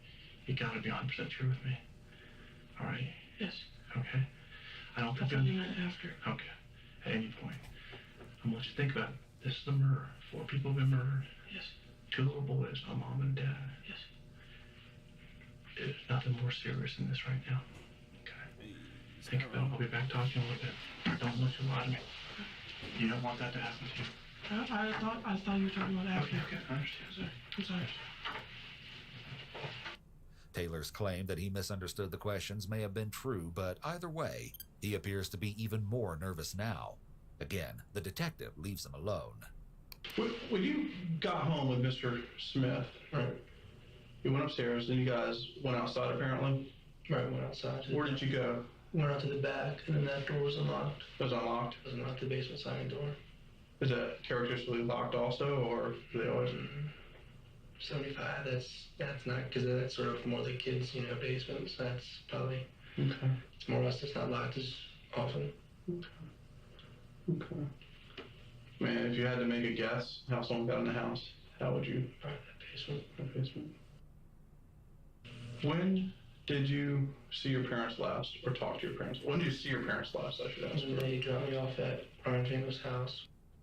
So Greg was in the car with the parents when he dropped you off? I was in the car, Ben stayed at the house. Okay. You got dropped over at Ryan's house. It's shocking how casually Nick is talking about his parents and brothers, given that he just found them dead. Okay. Did you talk to him by phone at all that night? The plan was they were going to pick me up at, I think, 9 o'clock the next morning. Okay. What was that? You guys had something to do, or? Just clean the house, actually. Clean the house. Okay. Did you talk to your brothers at all? No. Overnight? Okay.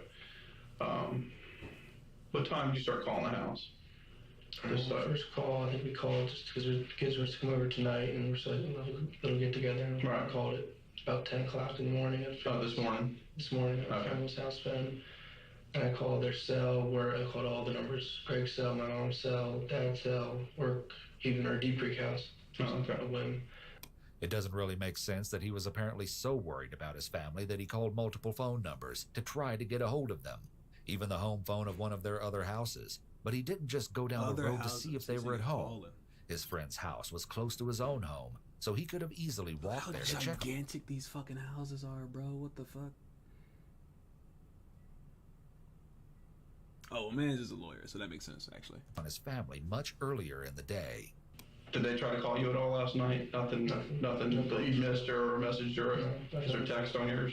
Any text from them or whatever? Nothing from them. Okay. So what time do you think you left Ryan's house to go back to the house to get the car? If you had to guess. 1:30. I know because of the clock. 1:30. Okay. How long did it take you to go there? Not exactly sure. I got lost getting there. I'd probably guess around 3. Nick claims he left Ryan's house at 1:30, which is about an hour later than what the other boys told the detective. He also states that he didn't get to his house until 3 a.m. He may be intentionally giving an erroneous time. An hour and a half to walk 20 minutes.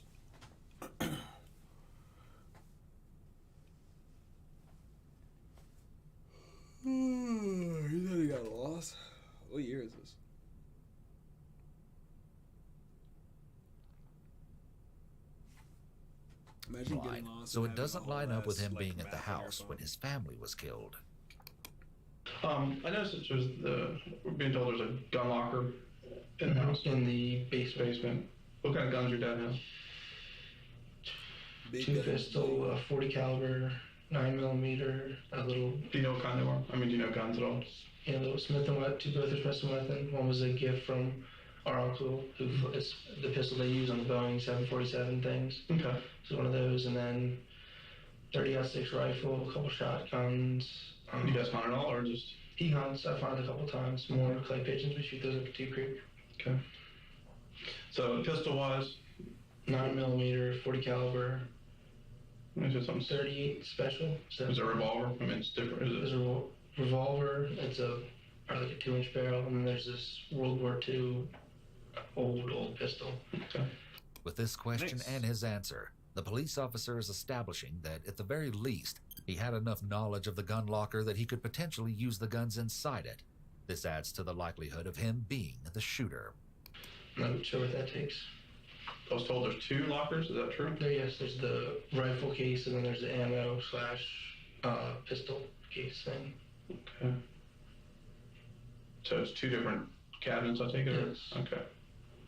Okay. And I asked before, do we know where the keys are to the? I don't know. Dude, I'm tired. But you don't have an extra set that you can get it to us to. If I had to get maybe his dressers next to his bed, might have it. I Okay. don't know. But you don't have anything. Not that I know of. Okay. In his room alone, Taylor is showing signs of both stress and impatience by pacing and tapping his fingers on the table. Where did he get the jacket? The fear has turned him cold. Anything else we need to talk about? Yeah, I think I remember like the times when you were talking about like abusing, like he told me that his dad just sometimes trying to say something like I don't know, when he got caught drinking or whatever. And his dad was like said something like a failure or something. Oh shit. Grading film and stuff. Yeah. How did Nick do in school? I think he does pretty well. He takes some like AP classes. Mostly GT, I think. Okay. Fuck that means. Nick was likely smart and a good student if he had AP classes. Drinking is a behavior that doesn't typically align with the profile of a good student, but oftentimes high-achieving students can put excess pressure on themselves to perform, and thus seek out ways to cope with the emotional stress that results from that excess pressure. Sometimes these types of students have parents who set excessively high expectations for their academic achievement. Has he talked about anything about with his parents? No, he didn't say anything. Did he talk about having issues with his dad or anything? No, he said his dad's like really like hard on him though. Alex also hints at a troubled relationship between Nick and his dad. However, this may be true in a number of families with teenagers. What kind of guy is Nick? He's a nice guy. Is he obsessed with guns or anything? Does he like guns? Yeah, he has a lot of airsoft guns. How about real guns? Do you know if you ever go shooting with his dad or anything? No, I don't think he's I don't know. Did he talk about a gun last night at all? No. A real gun? No, you know. Have you ever seen him carrying a real gun? No. You said you had a good relationship with your dad. Was he hard on you at all or anything like that? Like most, I mean, you know, we've had our issues, but Okay. Your friends ratted you out a little bit, said you got caught drinking. yeah. By saying that his friends ratted him out, the detective may be trying to do 2 things here. Double entendre. First, show Nick that it's okay to admit mistakes he's made in the past, in the hopes that he may admit to other mistakes he's made in the past. And second, implicitly indicate to him that his friends have information about his past mistakes that they are willing to share with the police. What happened there? There was actually twice. One time I got caught at a friend's house, and then there was a ski trip. This was actually about a month ago. Yeah. Ski trip up to Vermont, and I stupidly brought some stuff, and they found it, and you know. Your parents went on a ski trip with you? No, they found it in my bag before we left. Okay. He reveals that he had been in trouble Found it in my bag before you left. Fucking up, buddy. Fucking up. recently, but acts as though the relationship with his parents is pretty good.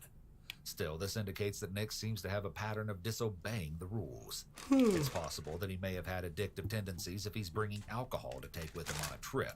But of course, to an extent, teen drinking can be considered somewhat typical of the age, since adolescents do experiment with alcohol, often well before they're of legal drinking age. Ryan or someone told me that you called home and talked to Greg at one point last night. Called him around. I think I called him. We walked around Spring Lake or Springdale. Did you talk to your brothers at all? No. Overnight. Okay. 9, 10. Okay. What did you tell him? Told him, don't leave the back door unlocked. Why'd you tell him to do that? I was gonna go into the house and grab the keys. Okay. I'm not trying to hit on you for driving a car. It's just. At this point, the officer has yet to become accusatory towards Nick and continues attempting to convince him that he isn't a suspect. Leaving the back door open could possibly prove premeditation. The detective should have gotten more clarity as to why he made this request of his brother. Still can't think of anybody would want to. I guess he didn't want to push him too hard, though. How about away from work? Any issues, neighbors, or? There's Bobby something in the front of it. Not. This is just a really shot in the dark. There's been some. He's had some cops from the house before. He's sort of the neighborhood goof. Yeah, I guess you call him. I mean, that's. What kind of? Why are the police coming to the house? I really don't know myself. I mean, I've heard drugs that, you know, good rumor mill starts. Who knows? On Powers Avenue. Powers Avenue. It's sort of the most decrepit looking house. He said decrepit. Nick may be trying to point the. It's sort of the most decrepit looking house. Nick may be trying to point the detectives in another direction by mentioning the neighbor, who has apparently been in trouble with the police before. He may be feeling somewhat concerned since the detective was questioning him more closely, so he wanted to put suspicion on someone else instead. Additionally, naming someone else could indicate that Nick truly doesn't believe he's a suspect at this point.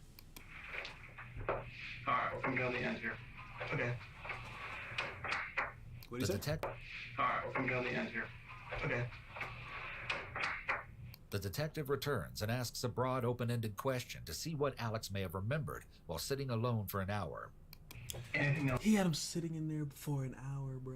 God damn. You think it's got some real damn? What you think you need to tell me? Some real ninjutsu out here. I don't know. He always says his brothers are annoying and stuff, and he says his mom drinks a lot. Does she? It can be a red flag when there's a parent in the home that might be abusing alcohol. There's an impact on the whole family system when there's a parent who abuses alcohol, including the other parent, Nick's father, who may feel he has to compensate for the mother's absence. If this is true, and it's not been confirmed to be, this could create stress on the family as a whole. Okay, how about the father? I don't know. He just said he's really hard on him. Okay. And I guess he calls him Hitler. I don't. Calls him Hitler? Yes. Because he's really hard on him. Okay. And you're sure you didn't let on? Can we have what was going on last night? No, he said nothing. I just gonna do that. Okay. All right. Anything you gotta tell me before we go here, because this is it. We're gonna start talking to Nick now. Like I told you before, I don't want him to come back and say, I told them this or I told them that, or because that puts things in different. Up to now, you've been perfectly honest with me. I just don't want something coming back on you guys. I don't know about perfectly honest, bro. He's lied like twice, but. It's about. That's all I remember. Okay. All right, then we're gonna get you out of here then. Okay. Get your ride, you, Taylor, and your dad, and Ryan too. Okay. Get you going.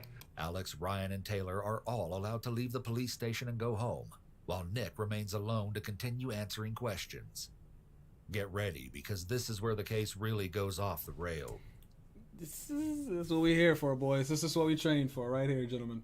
All right, we're gonna check see if there's some food here for you. Where are my friends, by the way? Do they go home? Or Parents come. We have to have the parents come get them.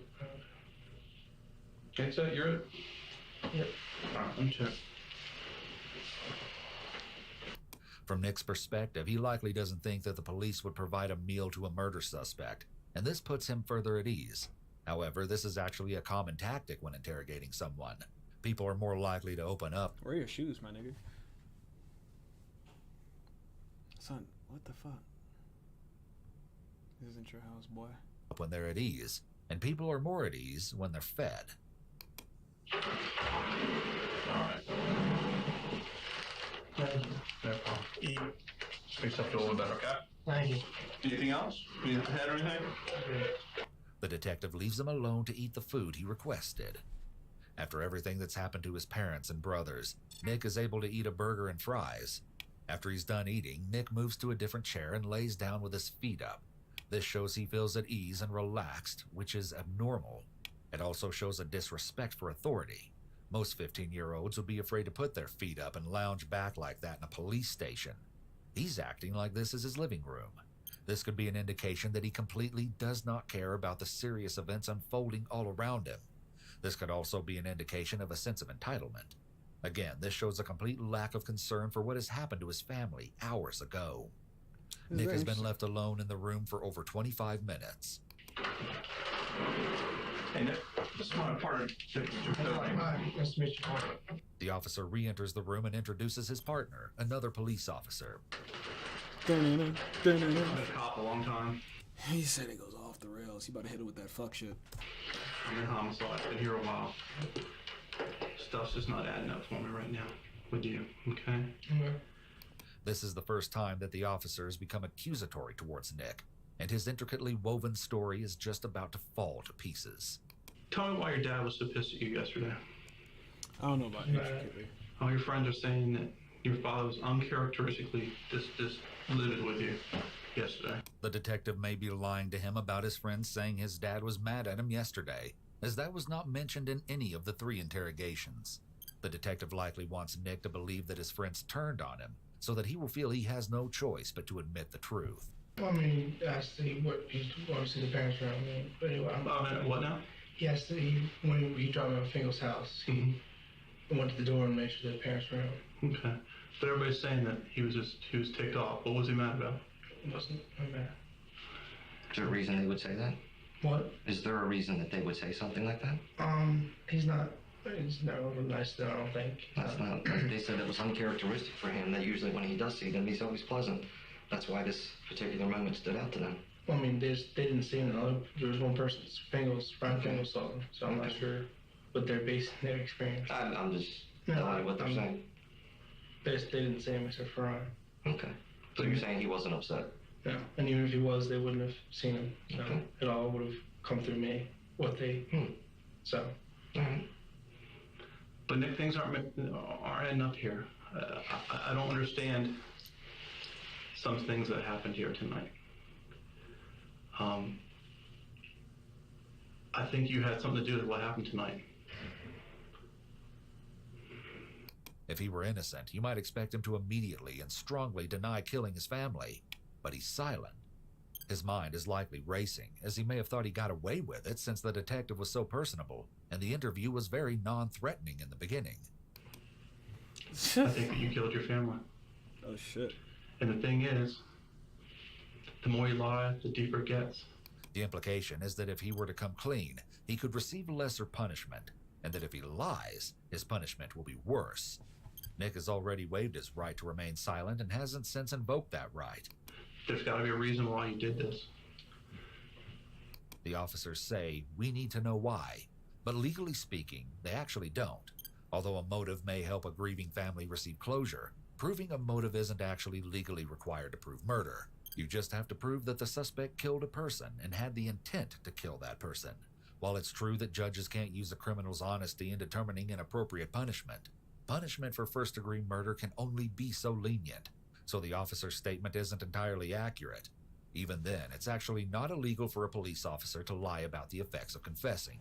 So, it's true. Yeah, bro, you gotta crack some eggshells to make fucking omelets. You know what I'm saying? And if you're afraid to crack some eggshells, well, then you're just gonna starve to death. You know what I'm saying? Like, come on now. So long as the suspect has waived his rights. Your family, we need to know what happened here. Look at this. There are happier times. The other detective holds up what is assumed to be a Where did he get that?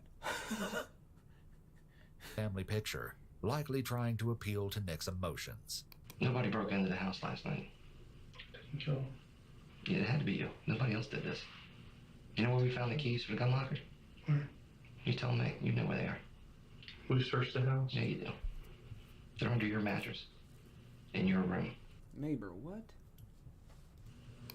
The police may not even have this evidence at all. It's a common tactic for police officers to tell a suspect that they have some sort of smoking gun evidence, even when they don't, to get the suspect to believe that confessing is their only way out of this situation. That's okay, but like, what if man's like definitely didn't have them under there? We found the keys under your bed in your room. It's just like, well, that's in his mind. It's just like, well, that's impossible because I literally put the keys back in his dresser. So he's lying. Nice one. On the right side of the bed. Nobody you put them there. Nobody broke into this house. You went into that house. You called and had your brother. He just has it. He just sets it up right there. That's perfect.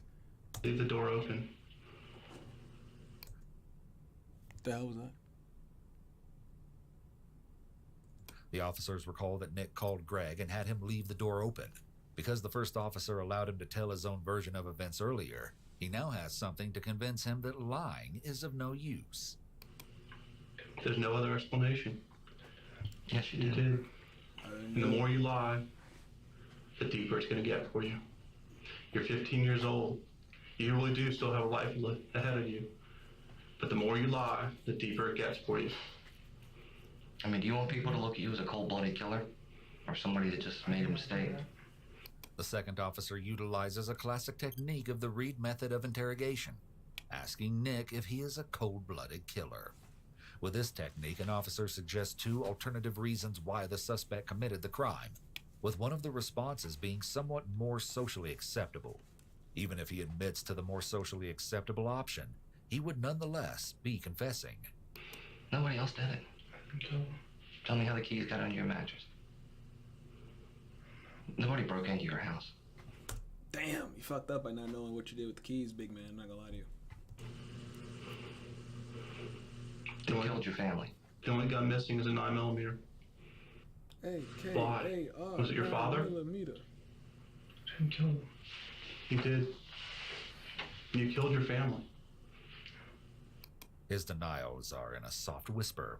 For the first time, he looks like the child that he really is. Throughout the interrogation, Nick... I mean, I suppose, bro. Dave Chappelle has an interesting bit about how old is 15, really. ...is presented as a young man with a level of maturity that is way beyond his years. But here, he looks like a scared child.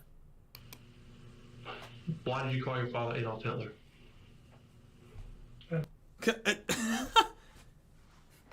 Why do you, oh man, there's a joke that can be made there, but He's straight. I mean, that's just a joke. My mom called him Hitler before. How else could this happen, other than you? Ninjas, say it. It was. And saying no, it wasn't, isn't going to make it go away. Right now, you're a man. You've got to fess up to this. I couldn't do it. You did do it. As we speak, we're developing more and more evidence that you did this. There's no... Yeah, literally, that man went from I didn't to I couldn't. I didn't do it. Oh, I couldn't do it. I probably did. I did that shit, you know?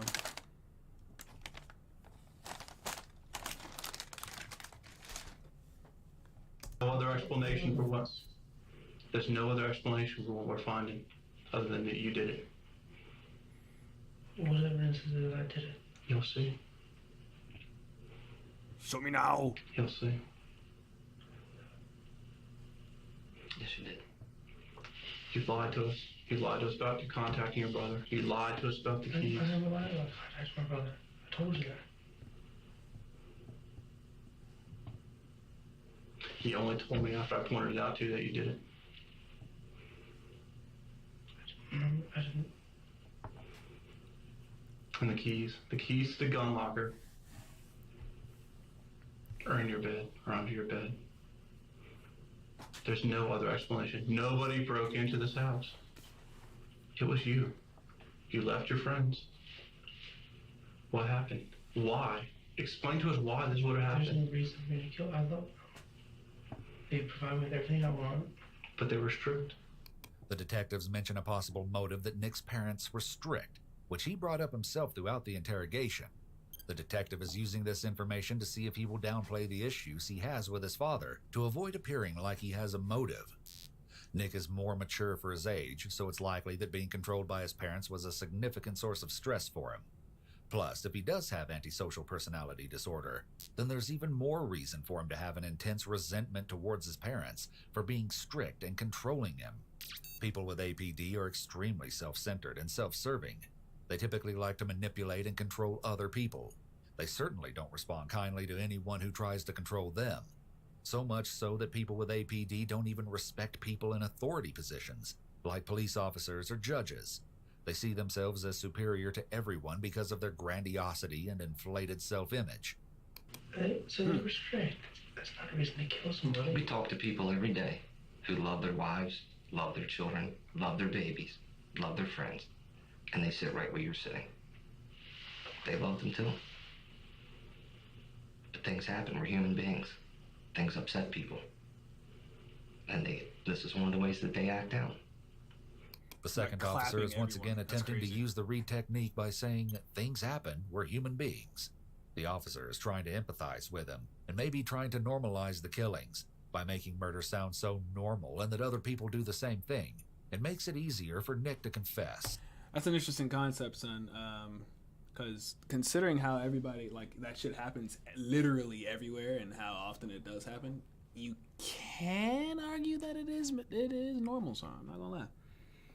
It's one of those, you know, unfortunate normalities, but it's a normality nonetheless. Am I wrong? And it was probably something that it happened just like that. It happens that fast. Help us explain it. And somebody help us be able to explain to the family what happened here. Convince me you didn't do it. What if I did it? Why would I leave the key? You know, if I planned, you know, if I killed my family, why would I leave the keys underneath my mattress? Because that's where you put them. I never thought we'd find them. And you never thought we'd find them under a mattress, bro?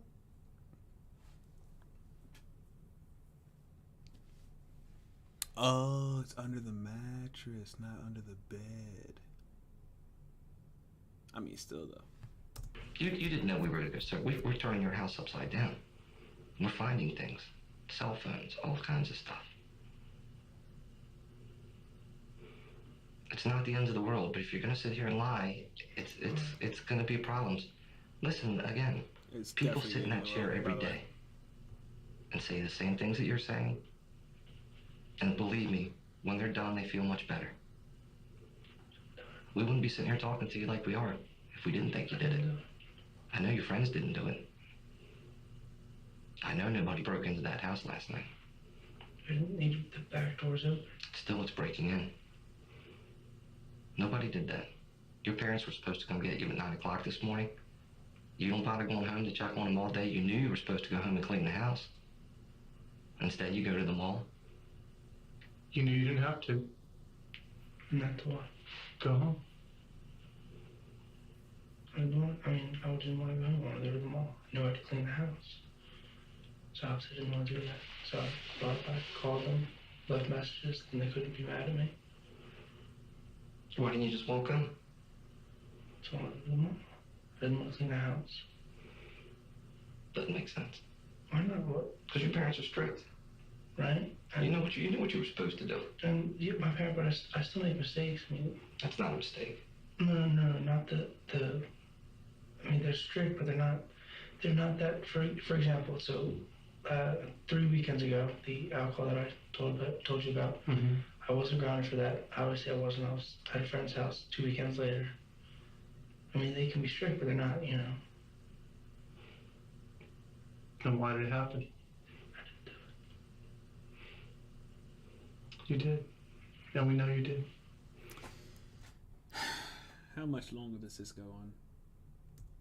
How do you know I did? We've been doing this a long time, pal.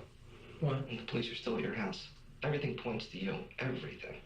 What points to you? The only thing you described was the keys, and I don't know how they got there. I didn't put them there. Listen, If I if somebody breaks into a house, okay, they're not going to go in the bedroom and throw keys under the mattress. No, I'm not saying that. The pistol was out. You put the keys there. Where was the gun? Where was the gun there? It was in the workroom. It was right out to clean the gun. Where's the gun now? Not over there. Where's the gun now? That's another issue. There's a gun out there. Someone else could get hurt by this gun, and it's gonna fall on you. Rico. There's gotta be a reason why you did this. I wonder what's happening with fucking Young Thug right now. Doesn't make sense. It doesn't. Look at that family. At one point, there was good times. They're still there. I love them. They're dead. He mentions a few times that he loves his family. It's possible, if Nick does have antisocial personality disorder, that he made this decision based purely on his desire to satisfy his own immediate needs. Maybe he wanted freedom and wanted to be an independent adult so badly that he decided he would eliminate what was in his way. If Nick has antisocial personality disorder, then he would not react to this interference from his parents like a normal teen would. A typical teen would argue, rebel, sneak out, maybe defy their parents. Maybe. But eventually they would succumb to their parents' demands. However, if he has APD, this means he's impulsive and vindictive. Rather than arguing, rebelling, or defying his parents, he would find a way to retaliate. Your brothers didn't do it. A burglar didn't do it. How can you say that? I can tell, buddy. This is what I do.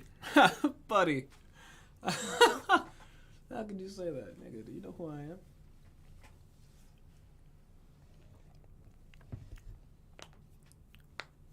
Well, I think this is about as interesting as it gets. Do for a living.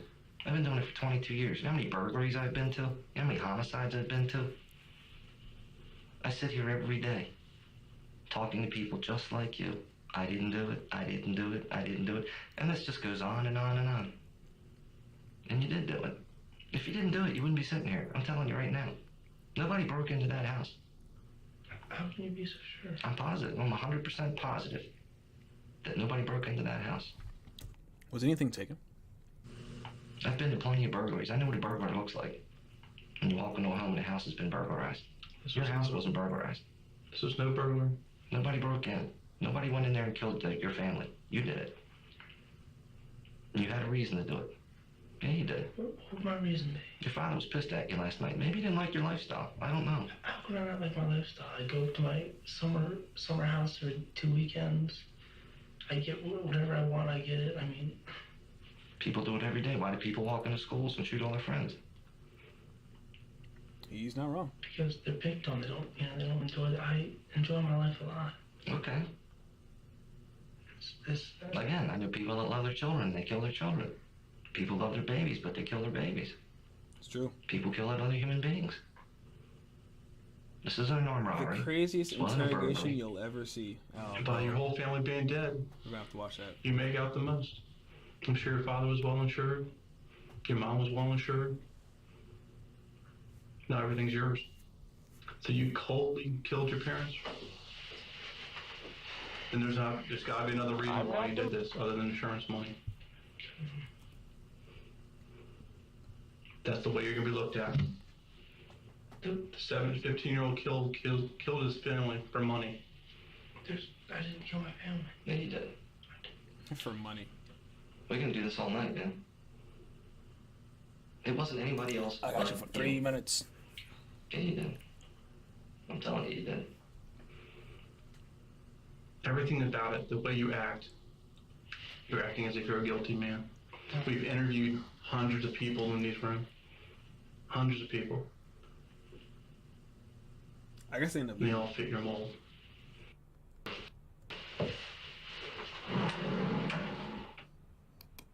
The detectives return about 10 minutes later.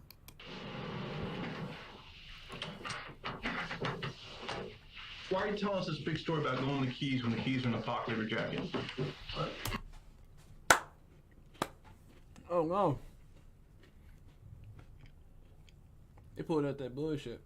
The car keys. Yes. You had them the whole time? Mm-hmm.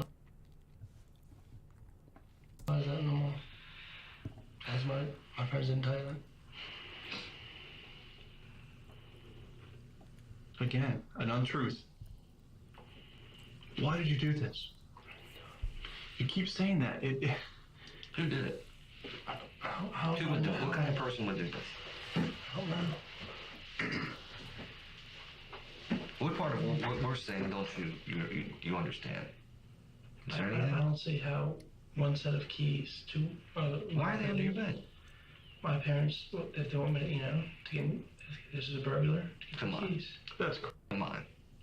You're gonna have to do better than that. So We're talking about a nigga that just murdered 4 people and you block out the word crap. Word, bro. This is what we're doing. What's the threat? If you take this to trial, I'm going to go to jail based on a set of keys. It's interesting that he says, so I'm going to go to jail based on a set of keys. This is a smart statement given that Nick is only 15. It seems that he knows that the detectives need to have more evidence than just the set of keys in order to convict him. No, that's not just a set of keys. There's a lot more than that. What? I'm not gonna sit here and tell We you don't everything. do that. I think I didn't do it. There can't be other evidence. You did do it. I didn't do it. Nobody else did this. How can you be so certain? That man is pulling some tactics out now. This is getting interesting. I've been a cop for 22 years and my intuition's pretty good. I've been to plenty of homicide scenes. I've been to plenty of burglaries. This wasn't a burglary. You're being given a chance to explain things. It happened for a reason. There's no reason. You just didn't? Yeah, you did. You did. No doubt in my mind. You did this. Who else would do it? I don't know. Drug murderers don't shoot children. They'll break into a house, shoot another drug dealer, but they won't shoot the kids. If Nick committed this crime, he may have felt that if his parents and brothers were dead, there would be nothing standing in his way, and he could do whatever he wanted. He may have chosen to kill his brothers so he wouldn't have to share any money belonging to their parents. Another possible motivation for killing his brothers may have been to eliminate any potential witnesses to the murders of their parents. Nick likely believed his plan was very well thought out and smart. He appears to believe that he could fool the police into believing that a stranger broke into the home, killed everyone, but took nothing of value. He displays several narcissistic tendencies, seeming to believe he's very smart and superior, even questioning how the police could be so sure it was him. Only family will do that.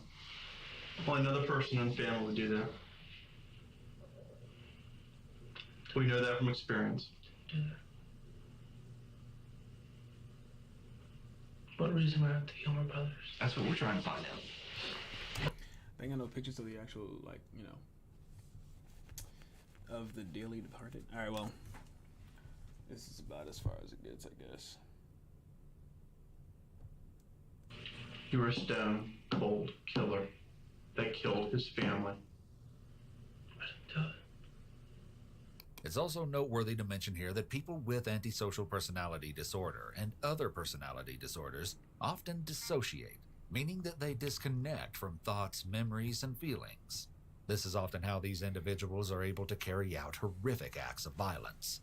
They have a way of emotionally detaching when committing the act, as well as afterwards. I get a sense that in the beginning of the interrogation, Nick is almost trying to convince himself that he didn't do it, or he would like to believe he didn't. There's something about the way he denies that seems like he just wants to make it all go away. When did the picture get closer? It's just inching up. You're just lying. You're digging yourself deeper into a hole. You're 15 years old. Bars. You will spend the rest of your life in jail. Yeah, you did. And if I tell you a reason that'll somehow change my jail sentence? No, it gives us something to tell your neighbors, your family. But I didn't do it. Because everybody's looking for a reason. I didn't do it Well, the burglar didn't do it. You've done nothing but lie to your friends. I couldn't find the car keys. I couldn't get in the house. All the lights were on. You got the car keys in your jacket. You have no idea where the keys to the gun locker are, yet they're found under your mattress. You leave your friend's house. You want to go get the car. You don't. How do you not ditch the keys, bro? Come back until 6 o'clock in the morning? How do you not ditch the keys and the gun? It was 30 degrees outside last night. You didn't sleep in your car. That's hilarious.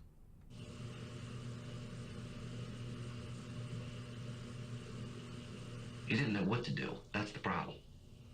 That's why you were gone for so long. You spent those hours concocting some silly story. The jury's gonna see right through. Not a story.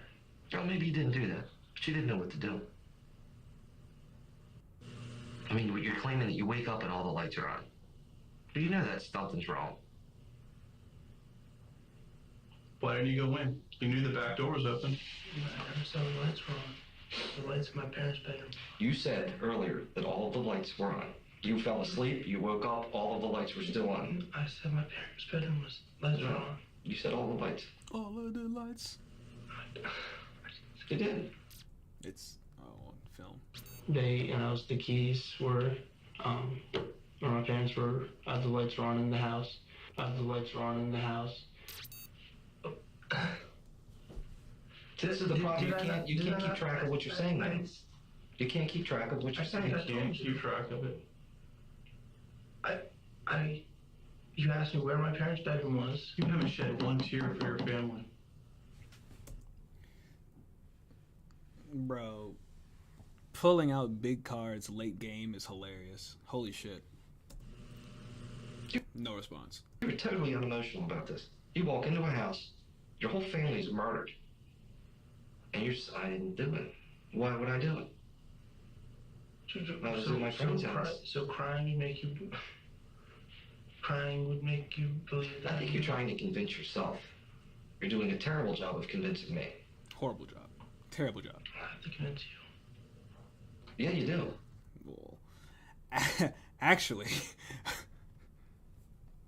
it's funny you say that. Believe it or not, you do. You've already made your mind. I couldn't... You did this. There's no doubt in my mind. No doubt in my mind. No doubt. Great it is. Okay. Well, you know what? You're under arrest. Okay. 4 counts of first-degree murder. Holy shit. Sit down. Sit down. Okay.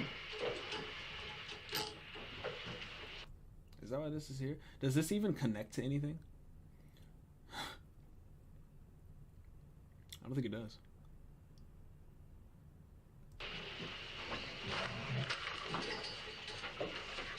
Bro, it's crazy how drawing angles just like, you know, does so much. Because this is on a flat surface, I'm literally just going up. Because I kind of go this way. With this shit, it's kind of cool. Like I said, we're just going like this. And then going straight up. See what I'm saying? I don't know.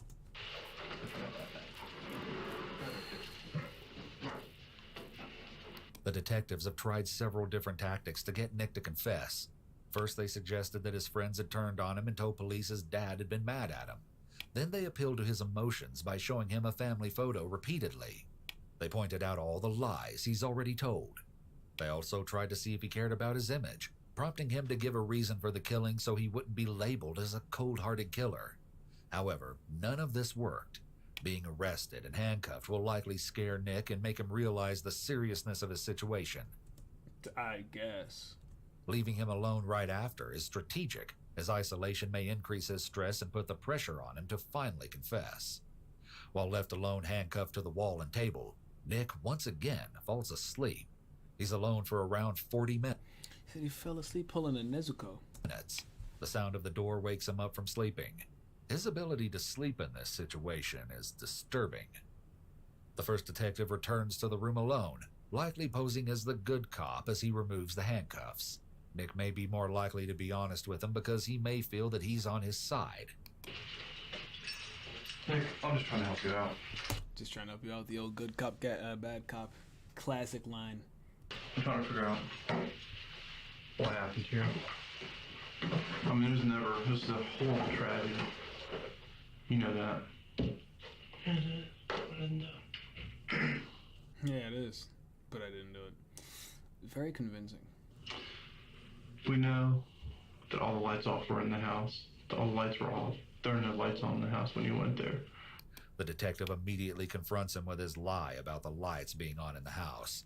He sits very close to him, invading his personal space to make him uncomfortable, and his tone is now a lot more aggressive than before.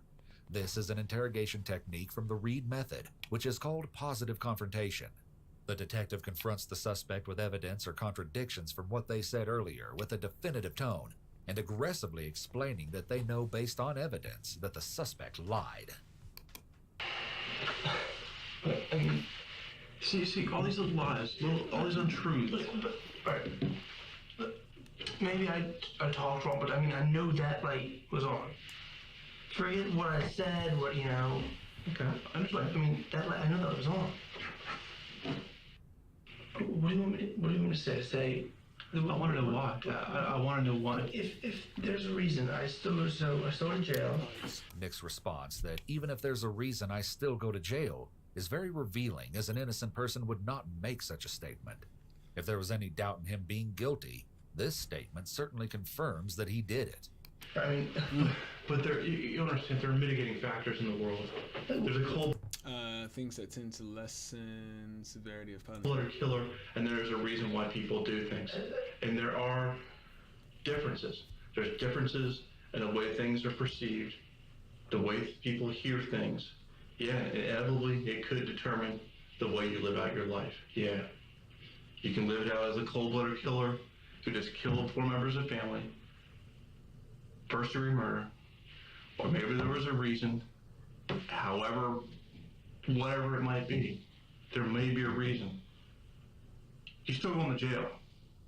Here, the detective uses the Reed technique of mitigating circumstances or alternatives. He begins explaining that people do things for reasons, and sometimes those reasons impact the outcome for the suspect. This is said to try to make it easier for the suspect. It'd be cool if there are timestamps for like when he, or if he ever ends up being like, yeah, sure. The only kid here I truly felt for was poor Taylor. Yeah, no, Taylor was definitely wrong place, wrong time type situation. He was not cut out for this. Apparently my man's here sat behind Nick Browning in art class in 2008. I'll never forget this day. Crazy to think I talked/interacted with this kid so many times. Mind blowing. That's usually how it goes. For his friends, probably had to go through therapy for years because of him trying to establish him as an alibi. I don't know about all that. Maybe, but probably not. Traumatized his friends. Discover.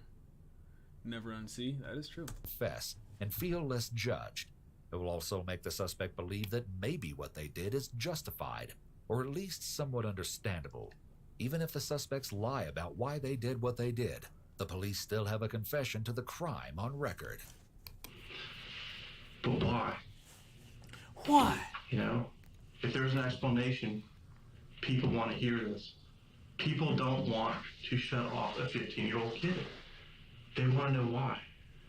Father was beating him or abusing, maybe not physically abusing him, degrading him. We know he was overly hard on you. We already know that. The detective now uses the alternative step of the Reed technique more in depth. He's presenting 2 possibilities. One being that he's a cold-blooded killer, and the other that there is a reason he did it. He's hoping that Nick... Well, this is very interesting, but I don't think it's going to get any bar. Cool.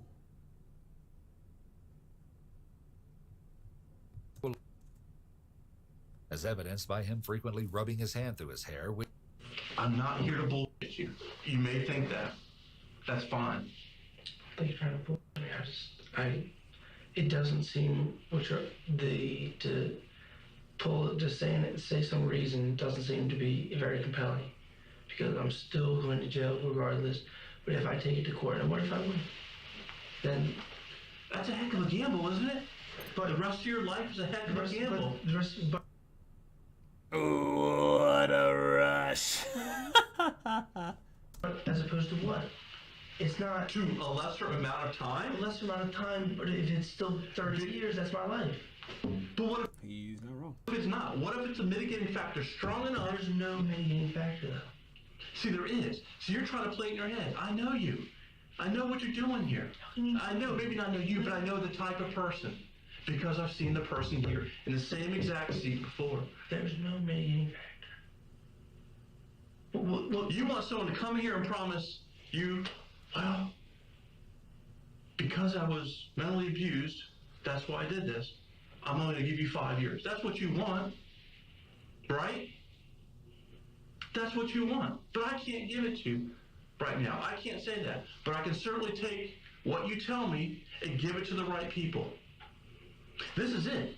After this, there's no more me. There's no more mouthpiece for you right now. This ends when I leave. Nick is likely feeling very uncomfortable at this point, as the interrogation increases in intensity, as evidenced by him frequently rubbing his hand through his hair, which is a self-soothing behavior. You're a good kid. I'm reaching this. I'm trying to get there. He's smiling and states he's trying to get there, meaning he's getting ready to confess. It's disturbing that he's smiling while he's considering confessing, and this shows a complete lack of remorse, empathy, or conscience. Nick may have psychopathy or some other serious personality disorder to display such inappropriate emotions. I can tell you care. That's just it. I can tell you care. I can tell you feel what you did. The detective now tells Nick he's a good kid and can tell he cares. This is not what he's actually been conveying at all. But the detective wants to make him feel comfortable confessing to him. You see, this is the first time. The first genuine emotion I've seen all night is coming now. What happened? Nick, what happened? A confession may be coming soon. The build up, bro. You can cut the tension with a butter knife. As Nick has started nodding his head in agreement with the detective. Seeing this, the detective immediately scoots his chair in closer to put more pressure on him. It's part of the Reed technique to move closer to the suspect when they're about to confess. Dude, he is so fucking fat. Holy shit, this can't be comfortable. Maintain eye contact and act like they are an ally or confidant. I can tell you didn't plan this. He's just like... Anyway. Is it because you're a father? Yeah, it was the straw. Yeah. But why? The detective softens his voice and encourages him to explain what happened in a sympathetic tone. He's sitting only inches away to keep him talking. Was it physical? No. It's more sort of like a blast. Probably still. I mean, it wasn't. It was more physical. I'm in Boy Scouts, right? Memento. You get into the meat and the potatoes. Oh, it's okay, man. So there's this, I'm almost Eagle, I'm almost done. You're just getting life, right? Life Scout. And then there's this leadership weekend, camp out, whatever thing, and where was it? This was Brownsea, somewhere up in Africa, but anyways, I didn't want to go, I'm almost done, didn't think I need a leadership camp, so my attitude wasn't great on the trip. You got pissed? So he got pissed, and then as we're coming home, he hits me, Here we're getting a glimpse of Nick's father's authoritative and seemingly abusive parenting. This in no way justifies Nick's actions, but it does show that there may have been dysfunction in the home. If this is true, the physical and emotional abuse likely made Nick feel very powerless, and could have made him so angry that he wanted to kill his father. However, it's unclear at this point why he would have also killed his mother and brothers. We don't have any information about whether the allegations of abuse were ever found to be true or not. Typically, the presence of antisocial personality disorder is what explains how a teen can engage in such a horrific act against their family members. An important point about APD is that according to the diagnostic criteria, the individual must be 18 years old to be given this diagnosis if the remaining criteria are met. This means that at 15, Nick could not be given this diagnosis. Was he beating on you too mentally, or? It was mentally, and it was like he got me at times, and that was the. You're at life scale, you know. Up here at life scale, for God's sakes. And so that was sort of the beginning, the beginning of it, and it's just. How long ago was that? That was this fall. Okay. Last fall, and then You kept it up then. The detective interjects with comments that show support and appear to take Nick's side as he tells him the things his father allegedly said and did to him. This is to encourage him to keep talking and makes him feel like the detective understands him, despite knowing that nothing his father said or did justifies his actions. it kept going, and the little thing just seemed to always reverted back to that one thing, and then, the alcohol thing happened, then they called me taking out the car. Oh, you got a call before? Yeah, I got a call before. He threatened to keep it away from you? Right.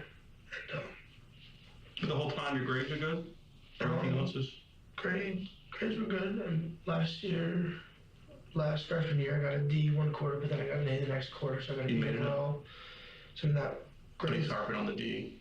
Right, harping on the D, and then Harping on that D, you know what I'm saying? I was fucked up, you said. You can't say that. he did, and he did occasionally. I wouldn't call it huge physical beating, but I think He's still uncalled for. Right, the emotional, I think. 'Cause the hit, when he hit, it didn't bother. It was the constant. Did he do it in front of your friends too? Never the hitting, but the yelling and the anger. Embarrassing. Yeah, scolding your kids in public is terrible for their self-esteem. Terrible for it. Yeah. And then for my birthday, which is a couple days away, we were supposed to take friends up to Deep As it Creek. usually is.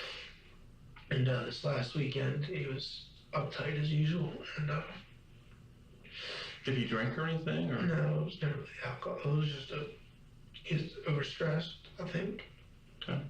He works. I mean, he gets up at 5 in the morning and comes home at 6:30. Mm-hmm. So then he sort of has Phil being nice and always climbs when he gets home. Takes it out, dinner almost not almost, but most nights. Is he doing the same to your brothers? Or just you? Maybe, but I didn't. No. It didn't seem like that to me, but. To your mother at all? Yeah, but a little bit. But the bulk seemed to be generated towards me. Mm-hmm. And then Friday night, he was. There's a very slight twang to their to the language. Maryland can get pretty south. He was just mad. I don't even know why he was mad. And then I was giving directions on how to get around Fingal's house. Mm-hmm. And then he lost it, blows out or something. It didn't hit me. He just gets really angry. And we didn't even get lost. He went 2 feet past a turn and just had to make a tight turn. Come back. And then you have to put the car in reverse. He got really angry. And then I went back to get the car. And I saw him sitting on the couch. The TV was on. And I knew the gun was out on the workshop bench. Mm-hmm. Oh, shit. Nick covers his face almost the entire time he retells what he did, as though he's trying to hide from what he's revealing. What happened? I sat there for a half hour. He was sleeping? Yeah, standing over him. And then I went between putting the gun up to his head and pulling it back down and up. Do you have a pillow up too? Or? No, just the gun.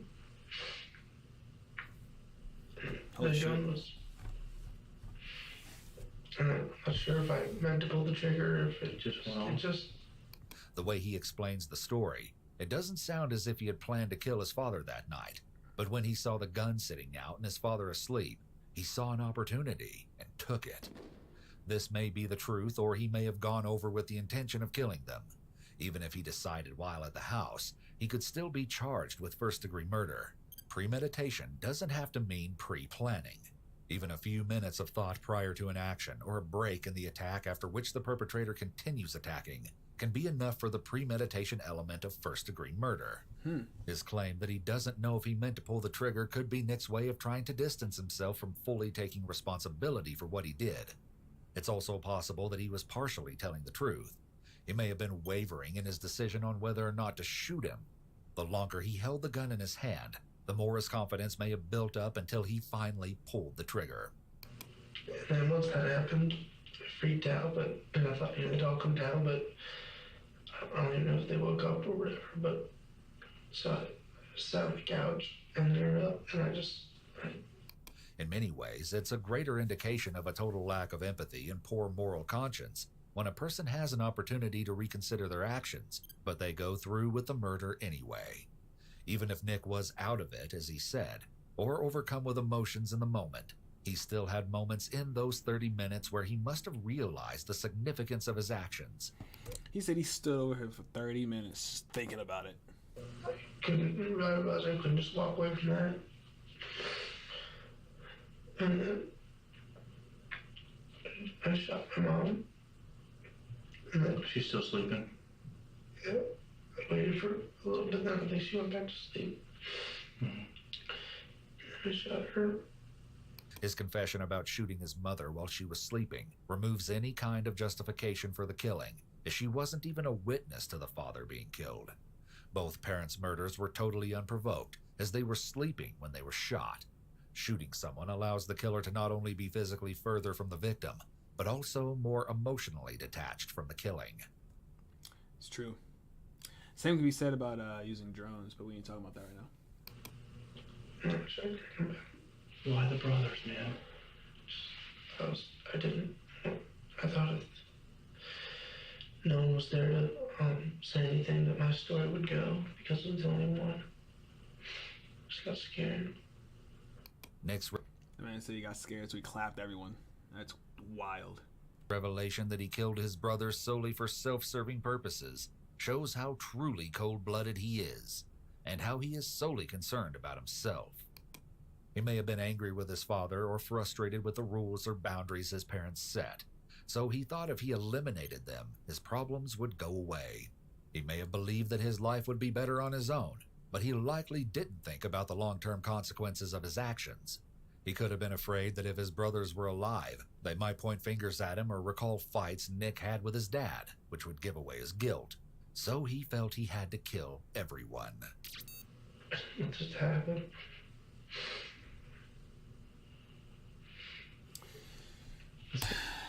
Well.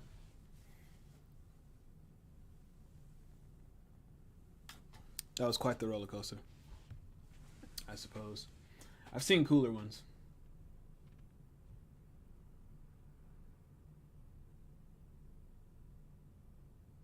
This is a slightly clickbaity situation right here, though.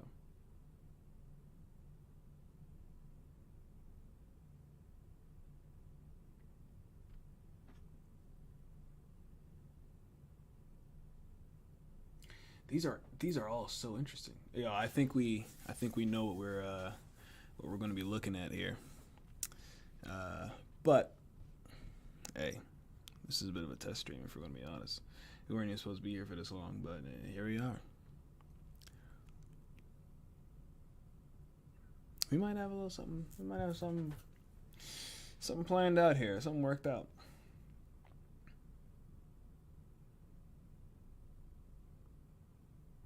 What? I kept their bodies in the living room for 2 years.